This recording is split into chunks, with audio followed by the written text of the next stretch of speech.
साथियों, स्वागत है आपका self study classes Vishwamit Jain YouTube channel में। तो साथियों, आज का सेशन स्टार्ट हो चुका है। सभी लोग एक बार वीडियो को लाइक कर देंगे और वीडियो को अपने मित्रों तक शेयर जरूर करिएगा, ठीक है। इसी प्रकार से दोस्तों रात्रि 9 बजे अपना ये सेशन होता है। और साथियों, यहां पर आज हम पढ़ने वाले हैं प्रगतिवाद के बारे में, ठीक है। प्रगतिवाद को पढ़ेंगे सभी लोग। दोस्तों ऐप जरूर डाउनलोड कर लें, सेल्फ स्टडी क्लासेस का ऐप आपको जरूर डाउनलोड करना है। सेल्फ स्टडी क्लासेस का ऐप अगर आप डाउनलोड कर लेते हो दोस्तों, तो आपको यहां पर बढ़िया कोर्स लॉन्च किया गया हिंदी साहित्य का। हिंदी साहित्य का कोर्स दोस्तों मात्र 30 तारीख तक आपको मिलने वाला है 1100 रुपए में, ठीक है। तो इस 1100 के कोर्स में दोस्तों आप एडमिशन ले सकते हो। ये ऑफर सीमित समय के लिए है ना। चाहे टीजीटी पीजीटी वाले हो, पंजाब मास्टर कैडर वाले, या फिर दोस्तों यूकेएलटी जो भी हमारे साथी हिंदी साहित्य वाले हैं, वो आज ही दोस्तों इस कोर्स में, हिंदी साहित्य के संपूर्ण कोर्स में, जहां पर आपको विस्तृत अध्ययन, जहां पर आपको ट्रिकी वीडियो, जहां पर आपको टॉपिक वाइज टेस्ट भी मिलेंगे और बहुत सारी चीजें यहां पर मिलने वाली हैं, ठीक है। तो दोस्तों ये जरूर ऐप डाउनलोड करें। और आज हम स्टार्ट करेंगे प्रगतिवाद को। प्रगतिवाद को यहां पर पढ़ने वाले हैं। प्रगतिवाद का आधार आपको बताना है। प्रगतिवाद का आधार क्या है, जल्दी से कमेंट में आप लिख दीजिए। प्रगतिवाद का आधार क्या है, फटाक से कमेंट में आपको बताना है। क्या माना जाता है प्रगतिवाद का आधार, लिखिए जल्दी से। 4 विकल्प आपके सामने होंगे दोस्तों। पहला विकल्प होगा रहस्यवाद, दूसरा हालावाद, तीसरा होगा दोस्तों प्रकृतिवाद, है ना, और चौथा होगा द्वंद्वात्मक भौतिकवाद। प्रगतिवाद का आधार आपको बताना है। कमेंट में आपका उत्तर जल्दी से आ जाना चाहिए। क्या हो जाएगा, स्तुति जी बताइए क्या है आंसर। गुरुचरण जी, ज्योति जी, प्रगतिवाद का आधार क्या होता है। और प्रगतिवाद का जो आधार होता है वो होता है द्वंद्वात्मक भौतिकवाद। द्वंद्वात्मक भौतिकवाद यानी कि आपका जो आशा जी, बिल्कुल सही आंसर जो है वो डी नंबर। अमित जी, है ना, प्रगतिवाद के प्रवर्तक कौन माने जाते हैं, ये उत्तर आपको बताना है। और आपको राइट आंसर दोस्तों बताइए, प्रगतिवाद के प्रवर्तक कौन माने जाते हैं, इसका उत्तर आपको चयन करना। आपको इतनी चीज तो पता है दोस्तों कि जो प्रगतिवाद है ये द्वंद्वात्मक भौतिकवाद पर आधारित है। द्वंद्वात्मक भौतिकवाद प्रगतिवाद का आधार है, ये तो सभी लोगों को पता है ना। और प्रगतिवाद एक राजनैतिक एवं सामाजिक शब्द है। मार्क्सवादी विचारधारा का साहित्य में प्रगतिवाद के रूप में उदय हुआ।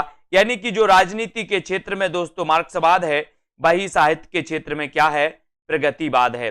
प्रगतिवाद, इतनी चीजें तो सभी लोग जानते हैं, है ना। अब दोस्तों आगे के क्वेश्चनों की ओर बढ़ेंगे। अगला प्रश्न हमें यहां पर देखेंगे, है ना। जल्दी से बताओ, आपको चयन करना है कि प्रगतिवाद के प्रवर्तक कौन माने जाते हैं।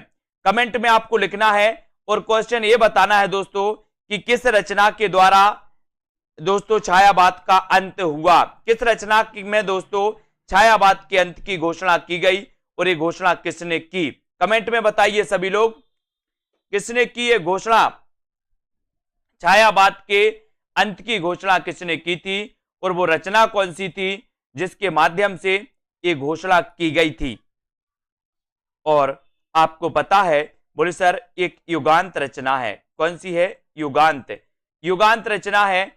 युगांत रचना दोस्तों ये किसकी मानी जाती है, पंत की मानी जाती है, ठीक है। युगांत, युगांत के माध्यम से पंत ने क्या किया, छायावाद के अंत की घोषणा की। और दोस्तों जब छायावाद का अंत हो जाता है तो यहीं से प्रगतिवाद प्रारंभ हो जाता है। इसलिए दोस्तों आपको पता है कि पंत को प्रगतिवाद का प्रवर्तक माना जाता है।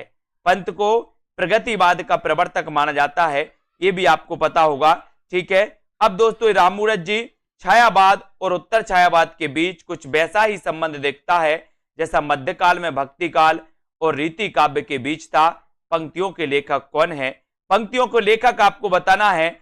और यहां पर आपका जो बिल्कुल सही आंसर हो जाएगा वो हो जाएगा क्या, डॉक्टर रामस्वरूप चतुर्वेदी, है ना। सी नंबर आपका बिल्कुल सही है।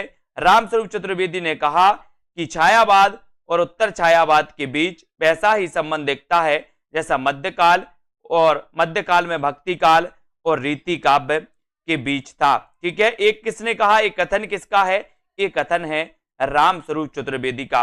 रामस्वरूप चतुर्वेदी को याद रख लेंगे। उपर्युक्त पंक्तियों के जो लेखक हैं दोस्तों वो डॉक्टर रामस्वरूप चतुर्वेदी हैं, इनको याद रख लेना, है ना। हिंदी साहित्य एवं संवेदना का विकास, ये दोस्तों ये ग्रंथ लिखा था, किसने लिखा था? हिंदी साहित्य एवं संवेदना का विकास ग्रंथ के लेखक कौन माने जाते हैं? कौन माने जाते हैं हिंदी साहित्य एवं संवेदना का विकास ग्रंथ के लेखक? तो आपका उत्तर हो जाएगा डॉक्टर रामस्वरूप चतुर्वेदी। डॉक्टर रामस्वरूप चतुर्वेदी माने जाते हैं हिंदी साहित्य एवं संवेदना के विकास के लेखक। ठीक है, इसको याद रख लेंगे। अब अगला क्वेश्चन है, जमुन जल तुम काव्य के रचनाकार कौन माने जाते हैं? जमुन जल तुम काव्य के रचनाकार कौन है? भवानी प्रसाद मिश्र, धूमिल है, शिवमंगल से सुमन है, या फिर केदारनाथ अग्रवाल है? कमेंट में आपको लिखना है। यस, दूध जल्दी से आपको बताना है। जमुन जल तुम काव्य के रचनाकार कौन है? उत्तर चला जाता है केदारनाथ अग्रवाल, यानी कि आपका जो डी नंबर है वो बिल्कुल सही है ना। जमुन जल तुम काव्य के रचनाकार हैं केदारनाथ अग्रवाल।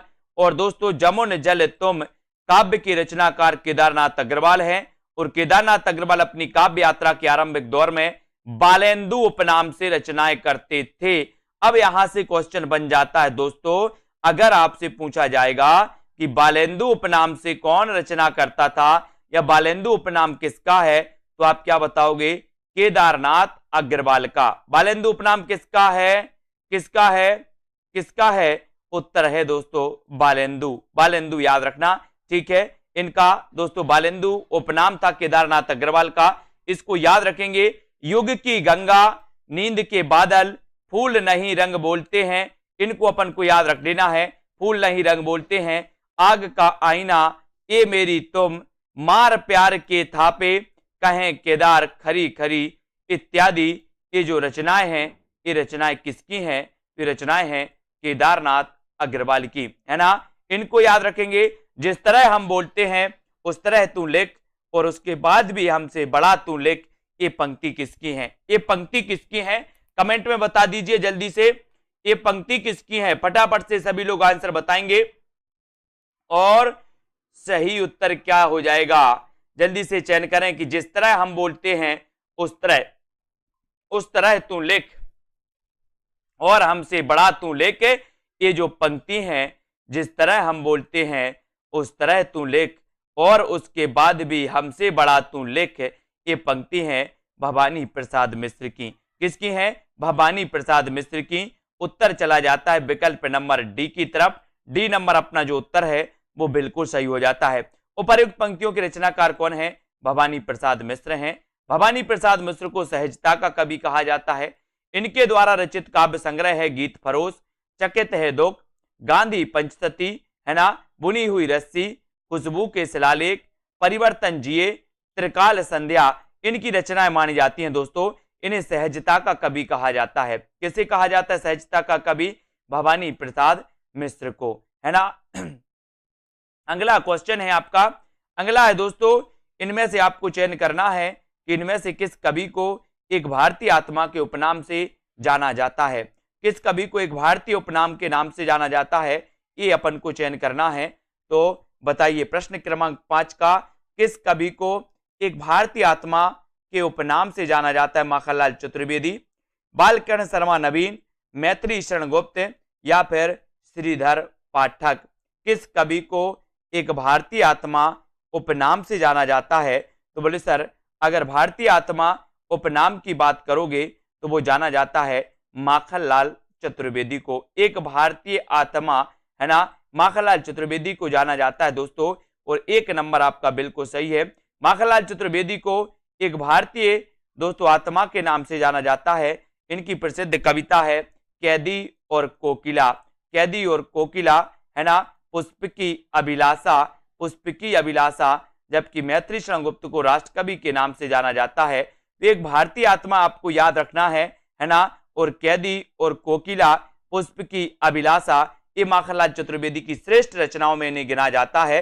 अब अगला क्वेश्चन आपको बताना है। स्तुति जी बताइए, अगला क्वेश्चन बताना है कि हिमकिरीटनी की रचयिता कौन है? हिमकिरीटनी के रचनाकार आपको चयन करना है।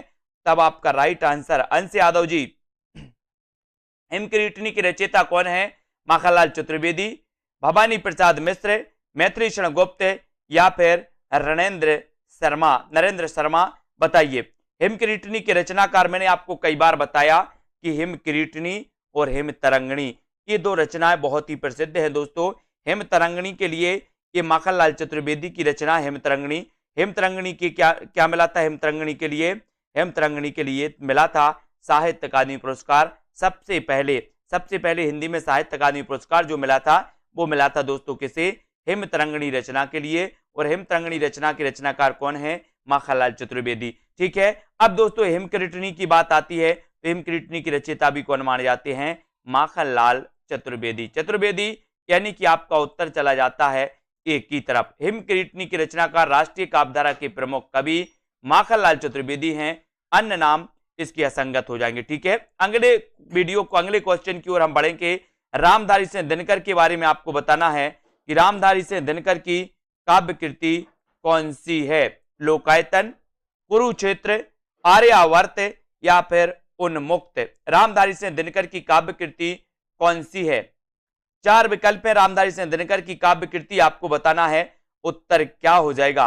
रामधारी सिंह दिनकर की काव्य कृति, रामधारी सिंह दिनकर के बारे में अपन पढ़ते हैं कि सर इनकी एक कृति बहुत ही प्रसिद्ध मानी जाती है। वो प्रसिद्ध कृति कौन सी है?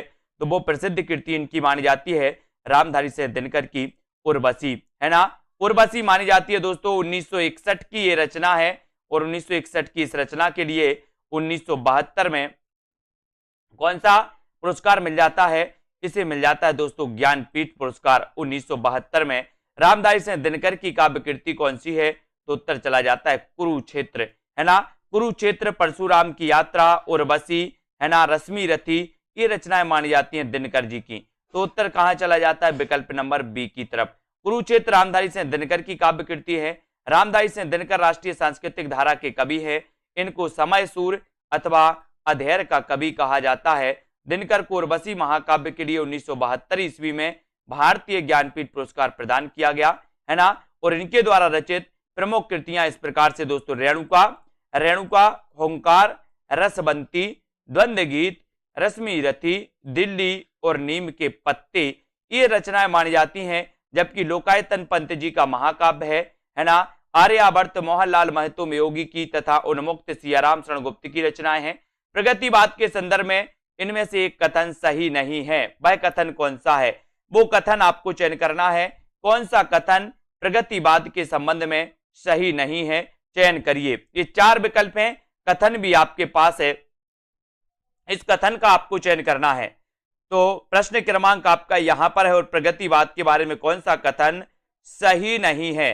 प्रगतिवाद जन चेतना के साथ प्रकृति और कल्पना लोक में सौंदर्य खोजता है, या फिर दोस्तों प्रगतिवाद ने पहली बार साहित्यिक चेतना को यथार्थवाद की ओर अग्रसर होने की प्रेरणा दी, पहली बार, है ना। यह प्रगतिवाद की मूल प्रेरणा मार्क्सवाद से विकसित हुई, ये तो सही है।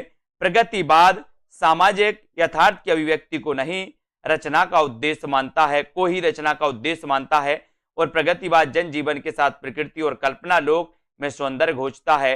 तो दोस्तों आपको पता है कि प्रगतिवाद में पहली बार साहित्यिक चेतना को यथार्थवाद की ओर अग्रसर होने की प्रेरणा दी, है ना। तो ये जो आपका उत्तर है वो कौन सा हो जाएगा? उत्तर हो जाएगा डी नंबर। प्रगतिवाद सामाजिक यथार्थ की अभिव्यक्ति को ही रचना का उद्देश्य मानता है, ऐसा नहीं है।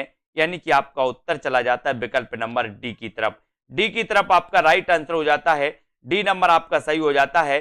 प्रगतिवाद जनजीवन के साथ प्रकृति और कल्पना लोक में सौंदर्य खोजता है। यह कथन प्रगतिवाद के संदर्भ में सही नहीं है ना। ठीक है, तो इसका उत्तर आपका दोस्तों ए नंबर सही हो जाएगा। प्रगतिवाद जनजीवन के साथ प्रकृति और कल्पना लोक में सौंदर्य खोजता है, यह कथन प्रगतिवाद के संदर्भ में सही नहीं है। यानी कि आपका जो एक नंबर है, ए नंबर सही होगा। इसमें प्रगतिवाद जनजीवन के साथ प्रकृति और कल्पना लोक में सौंदर्य खोजता है, एक नंबर आपका सही होगा। बाकी डी नंबर आपका सही है। डी नंबर प्रगतिवाद सामाजिक यथार्थवाद की अभिव्यक्ति को रचना को उद्देश्य मानता है, ये तो सही है। ये मिसप्रिंट है यहाँ पर, ए नंबर आपका सही हो जाएगा। ठीक है, प्रगतिवाद ने पहली बार साहित्यिक चेतना को यथार्थ की ओर अग्रसर होने की प्रेरणा दी, इसको अच्छे से देख लेना। प्रगतिवाद की मूल प्रेरणा मार्क्सवाद से विकसित हुई, ये भी बिल्कुल सही है। ठीक है, प्रगतिवाद सामाजिक यथार्थ की अभिव्यक्ति को ही रचना का उद्देश्य मानता है, ये भी बिल्कुल सही है। प्रगतिवाद शब्द का सर्वप्रथम प्रयोग 1942 ईस्वी में मुक्तिबोध ने अपने एक लेख प्रगतिवाद एक दृष्टि आगामी कल में किया था दोस्तों। तो ये भी आपको याद रख लेना, प्रगतिवाद का सर्वप्रथम प्रयोग किसने किया था? तो ये किया था मुक्तिबोध ने, मुक्तिबोध ने किया था। और दोस्तों इसको याद रखेंगे, प्रगतिवाद एक दृष्टि आगामी कल में किया था इन्होंने, इसको याद रखेंगे। हिंदी काव्य मासलवाद के प्रवर्तक माने जाते हैं तो कौन माने जाते? मासलवाद कई बार पूछा गया, बताइए मासलवाद के जो प्रवर्तक माने जाते हैं वो कौन माने जाते हैं? मासलवाद के प्रवर्तक बताइए कौन माने जाते हैं? हिंदी काव्य में मासलवाद के प्रवर्तक माने जाते हैं तो कौन माने जाते हैं? ये तो अपन ने कई बार पढ़ा है कि सर हालाबाद अगर पूछो तो हरिवंशराय बच्चन, मासलवाद अगर पूछो तो रामेश्वर शुक्ल अंचल, ठीक है। तो इसको आपको याद रख लेना है कि रामेश्वर शुक्ल अंचल, ये नंबर आपका सही है ना। मासलवाद के प्रवर्तक, इसको थोड़ा सा पढ़ेंगे कि हिंदी काव्य में रामेश्वर शुक्ल अंचल मासलवाद के प्रवर्तक माने जाते हैं। ये छायावाद युग के उत्तरार्ध के कवि हैं, है ना। उनकी भाषा में नए विशेषण तथा नए उपमान प्रयुक्त हुए और इनके द्वारा रचित रचनाएं हैं मधुलिका, अपराजिता, किरण बेला, बरसांत के बाद, विराम चिन्ह आदि। वह हृदय नहीं है पत्थर है जिसमें स्वदेश का प्यार नहीं, ये प्रसिद्ध काव्य पंक्तियां निम्न में से किस कवि की हैं? कवि का नाम आपको बताना है, विकल्प में मैं आपको दे रहा हूं, वह हृदय नहीं है पत्थर है जिसमें स्वदेश का प्यार नहीं। यहां पर आपका विकल्प आ जाएगा, इस विकल्प का आंसर आपको बताना है, यहां पर आ जाइए, ये विकल्प है आपके, है ना। तो ये पंक्तियां बताना है, ये पंक्तियां किसकी हैं? तो आप पहले ही समझ गए दोस्तों यहां पर, ये जो पंक्तियां हैं वो ज्ञा प्रसाद शुक्ल स्नेही की हैं, है ना, द्वारा रचित हैं दोस्तों। ये वह हृदय नहीं है पत्थर है जिसमें स्वदेश की प्रति प्रेम नहीं, है ना। तो बताइए अब प्रगतिशील लेखक संघ की संघ किस स्तर की संस्था है? प्रगतिशील लेखक संघ किस स्तर की संस्था मानी जाती है? अंजू जी, कविता जी, प्रश्न क्रमांक 11। राष्ट्रीय स्तर की, अंतरराष्ट्रीय स्तर की, राज्य स्तरीय या फिर हिंदी भाषी प्रांतीय? तो प्रगतिशील लेखक संघ आपको बता है कि दोस्तों ये प्रगतिशील लेखक संघ किस स्तर की संस्था है? तो ये है अंतरराष्ट्रीय, अंतरराष्ट्रीय स्तर की ये संस्था है। और बी नंबर आपका सही है ना। प्रगतिशील लेखक संघ अंतरराष्ट्रीय स्तर की संस्था है। इसकी स्थापना 1935 में सज्जाद जहीर ने लंदन में की थी, 1935 में। भारत में 1936 ईस्वी में प्रगतिशील लेखक संघ की स्थापना हुई थी, है ना, लखनऊ में। और इसका प्रथम अधिवेशन भी कहां पर हुआ था? लखनऊ में, है ना। और दोस्तों इसके प्रथम अध्यक्ष भी कौन थे? तो मुंशी प्रेमचंद। अगर आपसे पूछा जाए कि प्रगतिशील लेखक संघ के जो दोस्तों प्रथम अध्यक्ष थे वो कौन थे? तो वो थे मुंशी प्रेमचंद। इनको याद रखेंगे। 1936 प्रगतिवाद के जन्म में किसका योगदान है? किसका योगदान है बताइए, किसका योगदान है? छायावादी, रोमानियत एवं पलायनवादी प्रवृत्ति का, प्रगतिशील लेखक संघ की स्थापना का, मार्क्सवादी प्रभाव या उपर्युक्त में से सभी? प्रगतिवाद के जन्म में किसका योगदान है? किसका योगदान है दोस्तों प्रगतिवाद के जन्म में?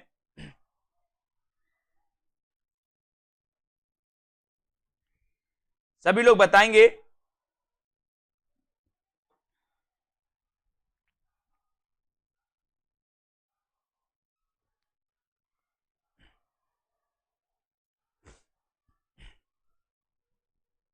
और राइट आंसर चला जाता है कि प्रगतिवाद के जन्म में किसका योगदान है? तो प्रयुक्त सभी। छायावाद, रोमानियत एवं पलायनवादी प्रवृत्ति का भी, प्रगतिशील लेखक संघ की स्थापना का, है ना, मार्क्सवादी प्रभाव, यानी कि उत्तर आपका डी नंबर बिल्कुल सही है। आधुनिक हिंदी साहित्य में प्रगतिवाद के जन्म में उपर्युक्त सभी परिस्थितियों का योगदान था। सन 1936 ईस्वी में लखनऊ में सज्जाद जहीर और डॉक्टर मुल्कराज आनंद के प्रयास से प्रगतिशील लेखक संघ की स्थापना हुई। प्रगतिशील लेखक संघ में मार्क्सवादी या साम्यवादी विचारधारा से प्रभावित होकर काव्य रचना करने वाले कवि शामिल थे दोस्तों, मार्क्सवादी या साम्यवादी। ठीक है, अगला क्वेश्चन है, आपको बताना है मैं उस जनपद का कवि हूं, काव्य रचना किस कवि की है? मैं उस जनपद का कवि हूं। अब साथियों, जिन भी साथियों ने अभी तक सेल्फ स्टडी क्लासेस का ऐप डाउनलोड नहीं किया है वो ऐप को जरूर डाउनलोड करेंगे। ऐप को डाउनलोड करना है आपको, और जिन भी साथियों को एडमिशन लेना है वो एडमिशन ले सकते हैं। ठीक है, एडमिशन जरूर ले दोस्तों। 30 तारीख तक बढ़िया ऑफर है आपके लिए, मात्र 1100 रुपए में। और मैं उस जनपद का कवि हूं, काव्य रचना किस कवि की है? तो किस कवि की है? तो ये आपका उत्तर हो जाएगा, मैं उस जनपद का कवि हूं, यानी कि आपका राइट आंसर हो जाएगा त्रिलोचन। त्रिलोचन यानी सी नंबर, ठीक है, सी आपका सही हो जाएगा। मैं उस जनपद का कवि हूं, काव्य रचना के रचनाकार त्रिलोचन है। धरती मिट्टी की बारात है ना, मिट्टी की बारात दो लोगों की है दोस्तों, दो कवियों की है। एक तो शिवमंगल से सुमन की भी रचना मिट्टी की बारात है, और त्रिलोचन की भी रचना मिट्टी की बारात है। अब कंफ्यूज नहीं होना यहां पर, नहीं तो कहीं पर आपको मिल जाए बोले मिट्टी की बारात के रचनाकार कौन है, तो आपको याद रख लेना कि मिट्टी की बारात त्रिलोचन जी की भी रचना है, और दोस्तों शिवमंगल से सुमन की भी रचना है। ठीक है, तो मिट्टी की बारात याद रख लेना। नागार्जुन की प्रमुख रचनाओं में युगधारा है ना, सतरंगी पंखों वाली, भस्मांकुर, तुमने कहा था, प्यासी पथराई आंखें, केदारनाथ अग्रवाल की रचनाएं हैं।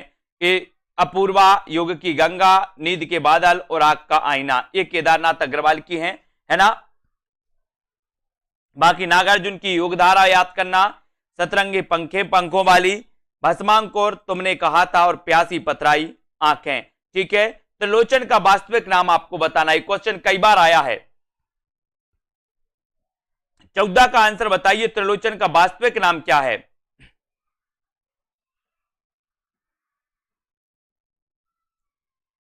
है ना, उत्तर बताना है, त्रिलोचन का वास्तविक नाम क्या है? उत्तर है वासुदेव सिंह। वासुदेव सिंह यानी कि आपका एक नंबर जो है, एक नंबर आपका ये वासुदेव सिंह बिल्कुल सही हो जाएगा। त्रिलोचन जी का वास्तविक नाम था सतीश जी।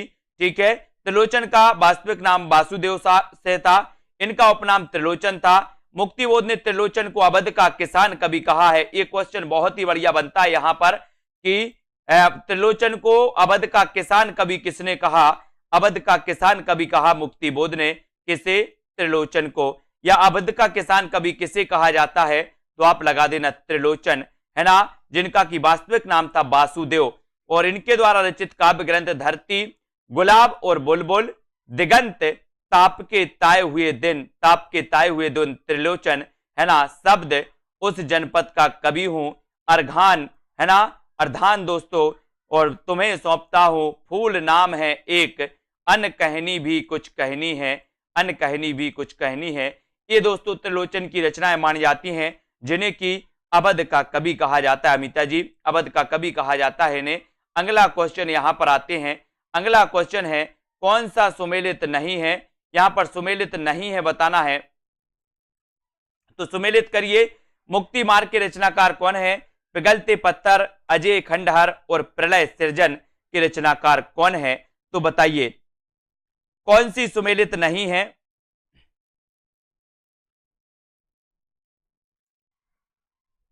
और यहां पर आपको पता है, बोले सर मुक्ति मार्ग ये तो भारत भूषण अग्रवाल की है, पिघलते पत्थर रांगे राघव की है, अजय खंडहर ये निराला की नहीं है ना, प्रलय सृजन ये शिवमंगल से सुमन की है, तो बिल्कुल सही है। लेकिन अजय खंडहर दोस्तों ये रांगे राघव की रचना मानी जाती है ना। मुक्ति मार्ग के रचनाकार कौन है? तो मुक्ति मार्ग आपको पता है कि मुक्ति मार्ग के रचनाकार तो कौन है? भारत भूषण अग्रवाल। पिघलते पत्थर की रचनाकार रांगे राघव, बिल्कुल सही है। अजय खंडहर की रचनाकार रांगे राघव हैं। और दोस्तों प्रलय सृजन ये शिवमंगल से सुमन की रचना है। ठीक है, इनमें से कौन सी नागार्जुन द्वारा रचित नहीं है? नागार्जुन द्वारा रचित कौन सी रचना है जो नागार्जुन द्वारा रचित नहीं है? पाषाणी, चंदना, या फिर ये चार विकल्प हैं, चार में से आप लोग चयन करिए, उत्तर क्या हो जाएगा इसका सही? कौन सी नागार्जुन द्वारा रचित नहीं है बताइए। पाषाणी नहीं है, रविंद्र के प्रति, चंदना, या फिर कला और बूढ़ा चांद, कौन सी रचना है जो दोस्तों नागार्जुन की नहीं है? ये आपको बताना है।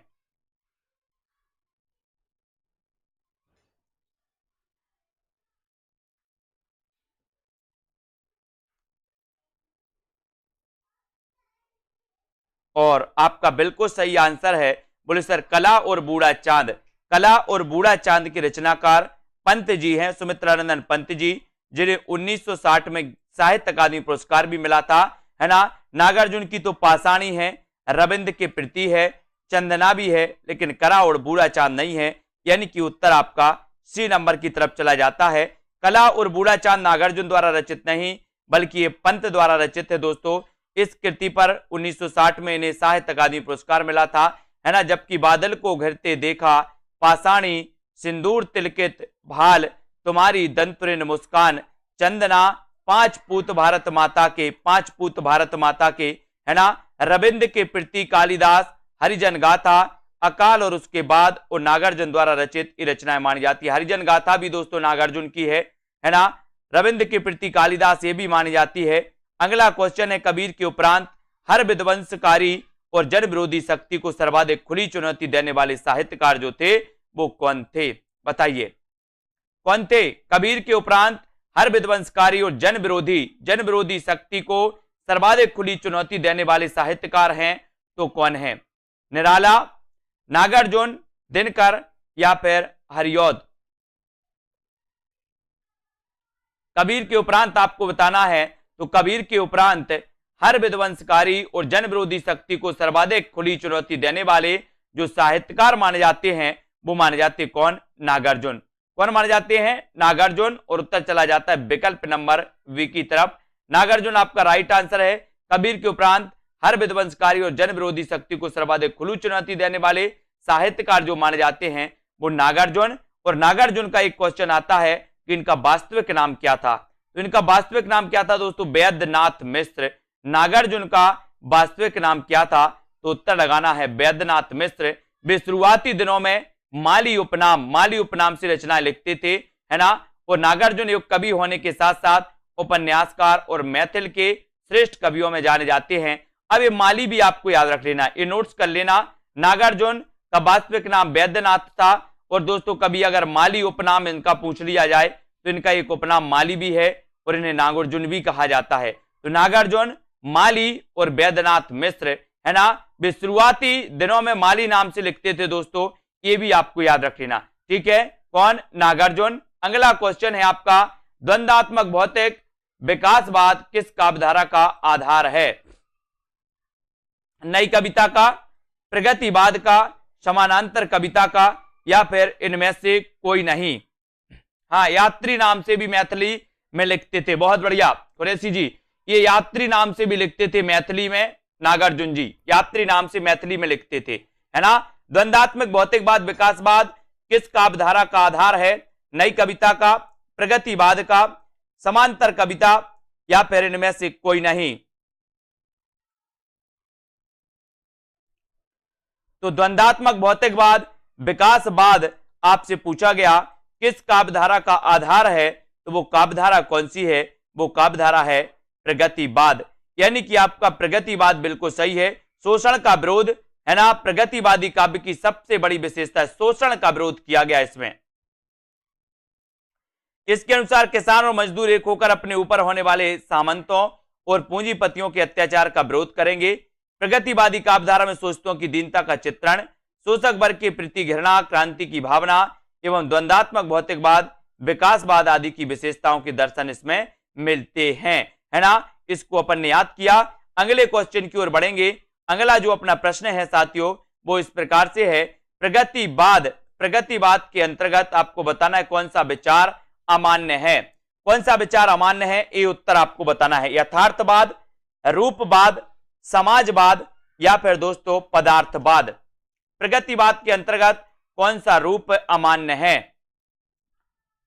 कौन सा विचार अमान्य है, ये आपको चयन करना है। सभी लोग लाइक जरूर कर देना। साथियों सेल्फ स्टडी क्लासेस में हिंदी साहित्य के कोर्स से आपको याद रख लेना है, ठीक है ना। ये हिंदी साहित्य के कोर्स में दोस्तों आप एडमिशन ले सकते हैं मात्र 1100 रुपए में 30 तारीख तक, ठीक है। और प्रगतिवाद के अंतर्गत कौन सा विचार अमान्य है, तो उत्तर चला जाता है रूपवाद। रूपवाद यानी कि बी नंबर आपका बिल्कुल सही है, रूपवाद। प्रगतिवाद का सैद्धांतिक आधार मार्क्स का द्वंद्वात्मक भौतिकवाद है। राजनीति के क्षेत्र में जो समाजवाद है या साम्यवाद है तथा यथार्थवाद या पदार्थवाद है, साहित्य के क्षेत्र में वही प्रगतिवाद है ना। प्रगतिवाद काल में निम्नलिखित वर्ग के जीवन की प्रतिष्ठा हुई। इस युग के कवि जीवन के यथार्थ धरातल पर अवतीर्ण कर समाज के यथार्थ जीवन को देखता है और उसी को अभिव्यक्त करता है। प्रगतिवादी है ना। प्रगतिवादी कभी आत्मा परमात्मा की सृष्टि एवं जन्मांतर में विश्वास नहीं करता। वह प्रारंभ से ही अंधविश्वास और रूढ़ियों और परंपराओं का विरोध करता चला आ रहा है। कौन? प्रगतिवाद। अगला क्वेश्चन है, दो राह समय के रथ का दर्दनाद सुनो, है ना, और सिंहासन खाली करो कि जनता आती है। ये पंक्ति बताइए किसकी है? सिंहासन खाली करो कि जनता आती है। 20 का आंसर, 20 का बताओगे? दो राय के समय का उत्तर आपका बिल्कुल सही आंसर है यहां पर कि दोस्तों सिंहासन खाली करो कि जनता आती है। ये रामधारी सिंह दिनकर द्वारा उद्धृत जो पंक्तियां हैं दोस्तों बहुत ही महत्वपूर्ण हैं, कई बार एग्जाम में पूछी गई, है ना। दो राह समय के रथ का दर्दनाद सुनो, रामधारी सिंह दिनकर। तुमको पीड़ा में ढूंढा, तुमको ढूंढेगी पीड़ा। बहुत बढ़िया। तुमको पीड़ा में ढूंढा, तुमको पीड़ा में ढूंढा, तुमको ढूंढेगी पीड़ा। महादेवी वर्मा की पंक्ति, है ना। चित्रमय किरणा अधूरी सकी वो मुझसे कहकर जाते, ये मैथिली शरण गुप्त की मानी जाती है ना। दिनकर की काव्य रचना नहीं है तो कौन सी नहीं है? ओंकार, कुरुक्षेत्र, उर्वशी या फिर त्रिधारा। दिनकर की काव्य रचना कौन सी नहीं है? प्रश्न क्रमांक 21 का आंसर आपको बताना है।